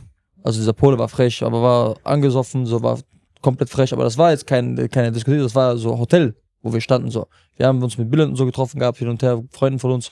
Wir standen da in diesem Hotel, haben uns gerade von den Jungs verabschiedet, so, weil da gab es auch so eine Bar, wo wir Kaffee getrunken hatten. Und der Typ war da angesoffen, der guckt die ganze Zeit und pöbelt den so, der kennt ihn so an. Aber so ohne Grund, weißt du, ich meine, ich habe nicht verstanden so, weil das Ding ist, du musst dir vorstellen, er sah noch am gefährlichsten aus von den Leuten, die da rumgelaufen sind. Ich habe aber nicht verstanden, was für ein Problem er mit ihm hatte. Er hatte irgendein Problem mit ihm gehabt. Ich gucke, der Kedem sagt so, ich hau den jetzt. Und ich kenne den Kedem ja so, aber ich wusste nicht, dass er so schnell sich provozieren lassen würde. So. Ich glaube, der Kedem sagt, ich glaube, der will sich boxen. Und der andere Kollege von uns, der war schon seelisch tot. Der hat ihn nur gesehen, der meinte, ey, das ist 2 Meter groß. Der Arm war schon gebrochen. Ich guck den Typen so an und ich sag so, ja komm, wir machen ein Paket, sag ich. Der Kedem sagt so, nee, ich mach mit den 1 gegen 1. Ich sag so, nee, auf gar keinen Fall. Der so, doch, der Typ steht auf einmal irgendwie Diskussion, der sagt so, ich weiß, wer du bist. Der sagt so zu Kedem, ich weiß, wer du bist ein MMA-Kämpfer. Er sagt, ich bin Profiboxer, komm, wir gehen raus. Und will sich mit Kedem boxen, 1 gegen 1. Aber ich mache auch keinen Spaß, ich push das jetzt nicht oder so, Jungs. Der Typ war größer als ich. Ja. Und so ein richtiges Vieh, also wirklich so bestimmt 115, 120 Kilo. Der sah aus wie Hartef. Okay. So musst du dir vorstellen, vom Körperbau. Ja. Ich guck den so an, ich denke mir, Bruder, wir müssen den jetzt auf jeden Fall, wir müssen den kippen, Bruder. Also ich lasse ihn noch niemals einzigen. Ich hätte gedacht, der frisst den Arm auf, ja. Der sah aus doppelt wieder. Ich will nicht, dass er mit dem fertig ist, fängt er mir an. Weißt du, ich sagte mir schon, da muss ich ihn umbringen. Auf jeden Fall sind die raus, hat der Kennen den, die gehen so gerade raus, da hat der eine geballert, ne? Der wollte mir den Kopfnuss geben. Genau, der wollte Kopfnuss geben, richtig. So, beim Rausgehen, der Kennen, die waren so eng aneinander und der wollte Kopfnuss geben, hat der Kennen den direkt, bam, eine geballert, ey, ich sag dir, ich schwöre, diese Faust, Die war richtig. Wirklich, Bruder. Also wirklich. Bruder, wirklich, die Faust, die war so Dings. Ich mach keinen Spaß, ne? Also wirklich, Bruder. Und dann bin ich glaube, der hatte ihm sein Jochbein in der Hand gehabt. Ja. Krank. Der Jochbein ist ihm durchgebrochen. Dann lag der da und da war ich in meinem Film. Dann habe ich deswegen, man muss also wirklich, Bruder, die Leute checken nicht, Bruder, so Straße. Und der Typ wollte das wirklich wissen. Und Bruder, wirklich so ein Vieh, ne? Und der war auch Boxer, meinte der. Er sagt so, genau so, ich weiß, wer du bist. So, nochmal, ich bin Profiboxer. Du bist ja MMA-Kämpfer? Meinte er, komm, 1 gegen 1. Ich denke, was? Ich komm raus. Und ich sofort, komm. Und dann, wir laufen, wollen wir gerade rausgehen. Ich will von der Seite mir so linken eine Kopfnuss geben. Aber richtig, ich ziehe da hinten durch. Ich weiß, linke habe ich verfehlt, rechte getroffen. Boom. Aber die hat so. Aber ey, echt. Ich dachte, ich hab den Die war so hart, ich wollte nicht mal nachhauen. Ja, Jochbein durchgebrochen aus seinem Auge hier unten raus. Aber echt, Bruder, also wirklich, Bruder, der hat den, also wirklich. Ja, dann hat er mich angefleht von, bitte, sie guckt mich und so. Ich komm jetzt. Ja, aber der wollte es wissen, ne? Ja, safe. Also ich meine, deswegen. Ja, das ist mir auch, was sind hier kranke Menschen da draußen. Ja, aber ich meine, du sitzt da und mal machst. Wir sind hier draußen, wir jetzt auch. Wir provozieren nicht, wir sitzen jetzt auch. Was soll wir denn provozieren? Der ist aber so in seinem Film, eigener Film gewesen. Warum sollen wir den provozieren? Wir haben nicht mal in seine Richtung geguckt. Der hat einfach wirklich auf den abgesehen. Oder weil ganz nicht mal auf mich, er ist einfach du willst dich nicht mal gegen so einen Typen. Ich habe gesehen, der ist kaputt schon in der Fresse. So, der hat schon vieles durch. So, man sieht. Ja, aber der hat schon so eine richtig kaputte Fresse gehabt. Kaputte Fresse, ja, Mann. Da denkst du dir, du willst dich doch nicht jetzt boxen gegen den Typen, Alter. Weißt du, ich sehe so ein Ochse da. Ich weiß, wenn er mich trifft, gehe ich auch K.O. Mhm. Okay, scheiße. Und dann, bumm. Dann geht das ganz schön nach oben. So. Wie jetzt und dann. Von 0 auf 100, ne? Ja, der aber wie du sagst, dadurch, dass er ihn vielleicht kannte, wollte er nochmal gucken. Ja, aber checken, Bruder, abchecken. Der Arme, ja. Also das war das letzte Mal, dass er was gemacht hat. Na gut. Auch eine Lehre, glaub mir. Macht er nie wieder mehr. Ich bin auch Lehrer. Na, 50% Sehkraft, was du ihm da verpasst hast.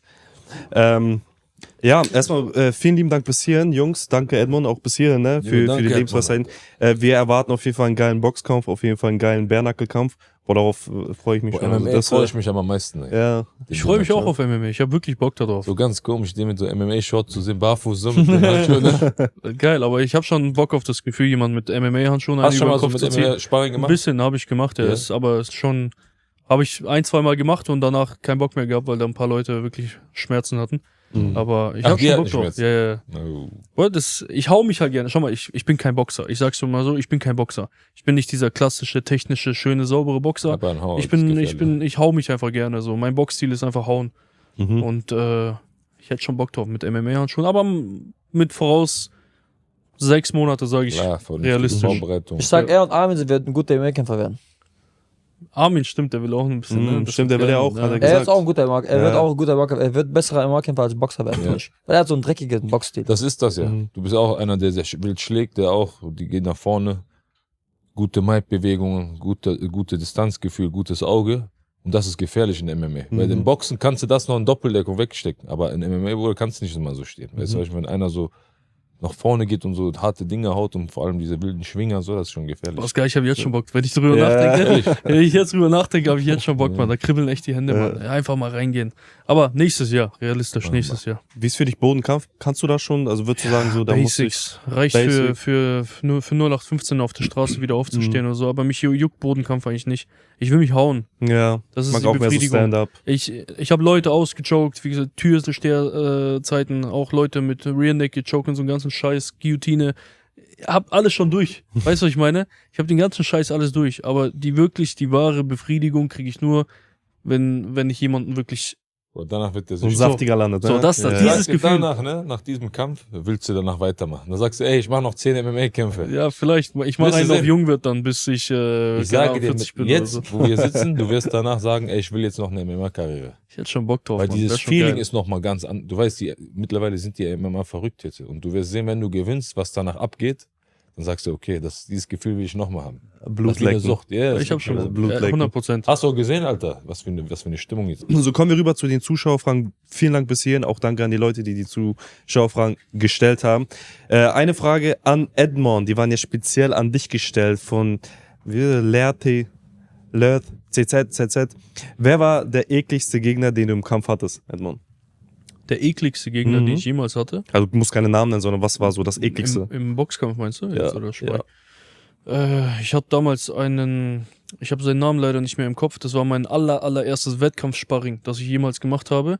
Und der Typ war U18 deutscher Meister. Und wir haben uns richtig asozial gehauen. Der hat mir so eine hart auf die Fresse gehauen. Ein Aufwärtshaken war das, eine rechte. Ich bin reingegangen, der ist rausgesteppt, hat mir eine rechte aufwärts gegeben und ich habe ein Stück von meinem Mundschutz abgebissen und verschluckt. Wow. So hart hat er mich getroffen, ne?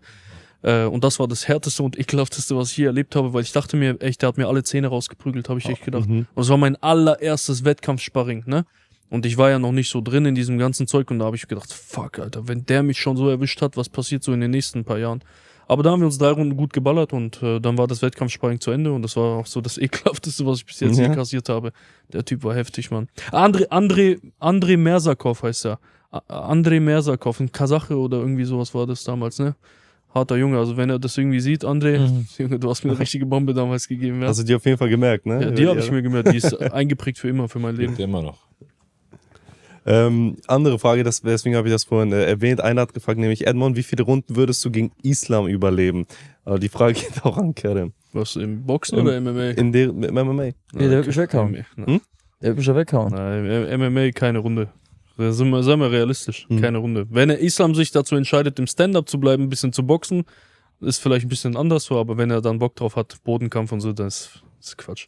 Ich bin nicht auf diesem Level. So wie gesagt, ich bin kein MMA-Fighter, ich bin Boxer. Oder Hauer halt bin ich. Im Stand-Up kann ich mit einigen Leuten ein bisschen mithalten, so. Aber was soll ich da großartig sagen? Keine Ahnung, Mann. Ja, die Leute lieben halt immer diese Vergleiche, ne? Aber die wollen da irgendwelche... Ja, genau. Wofür soll ich das sagen? Das ist deren Sport. So, weißt du, das ist wie wenn ich jetzt jemanden, der, keine Ahnung, ein bisschen Judo macht und die Leute fragen, wie lange hält der Typ im Boxen mit mir aus? Richtig. So. Genauso lange, wie ich es aushalte, wenn ich im Judo mit ihm mache. Weißt du, Disziplinen sind unterschiedlich. Im Boxen kann ich mit vielen Leuten, denke ich, einigermaßen gut mithalten, wenn ich selber fit bin. MMA ist nicht mein Ding. Braucht man gar nicht drüber zu reden. Ja, um da den Stichpunkt zu setzen, einfach das, was dein Sport ist und der andere hat einen anderen Sport. Jeder ist in seinem Sport einfach stark und ist da auch dementsprechend dominant. Also um das vielleicht so einfach auf den Punkt zu bringen. Ja, damit war es das auch schon mit der Runde. Ich hoffe, ihr hattet eine geile Zeit bei uns. Edmond, vielen lieben Dank, dass du heute hier warst, dass du diesen Podcast mit deinem Wissen bereichert hast. Natürlich auch Dank an Kerem, an Islam Und ja, ich überlasse gerne auch nochmal Edmund das letzte Wort, dann könnt ihr nochmal was sagen. Ich verabschiede mich als Smash Brother und hoffe, dass ihr auch beim nächsten Mal wieder einschaltet. Glocke aktivieren, abonnieren, liken, auf Spotify und natürlich auf YouTube und auf allen Plattformen, wo natürlich gestreamt wird. Gerne an Edmund. Also, ja, ey, danke, dass ich dabei sein durfte. Islam, danke, danke, dass du gekommen bist. Danke an dich natürlich. Und ja, war eine Freude. Irgendwann, vielleicht in ein paar Monaten, 1-2 Jahren wieder. Nach meinem MMA-Kampf vielleicht. Oh ne? ja. Da reden wir nochmal drüber und schauen, ob Kerem recht hatte. Genau so, sehr gerne, sehr, sehr gerne. Machen wir auf jeden Fall. Danke fürs Einschalten, Leute, und bis zum nächsten Mal. Peace. So, checkt auf jeden Fall ab. Das Beste wurde schon gesagt. Abonniert den Kanal, kommentiert, lasst ein Like da. Bis zum nächsten Mal. Ciao, ciao.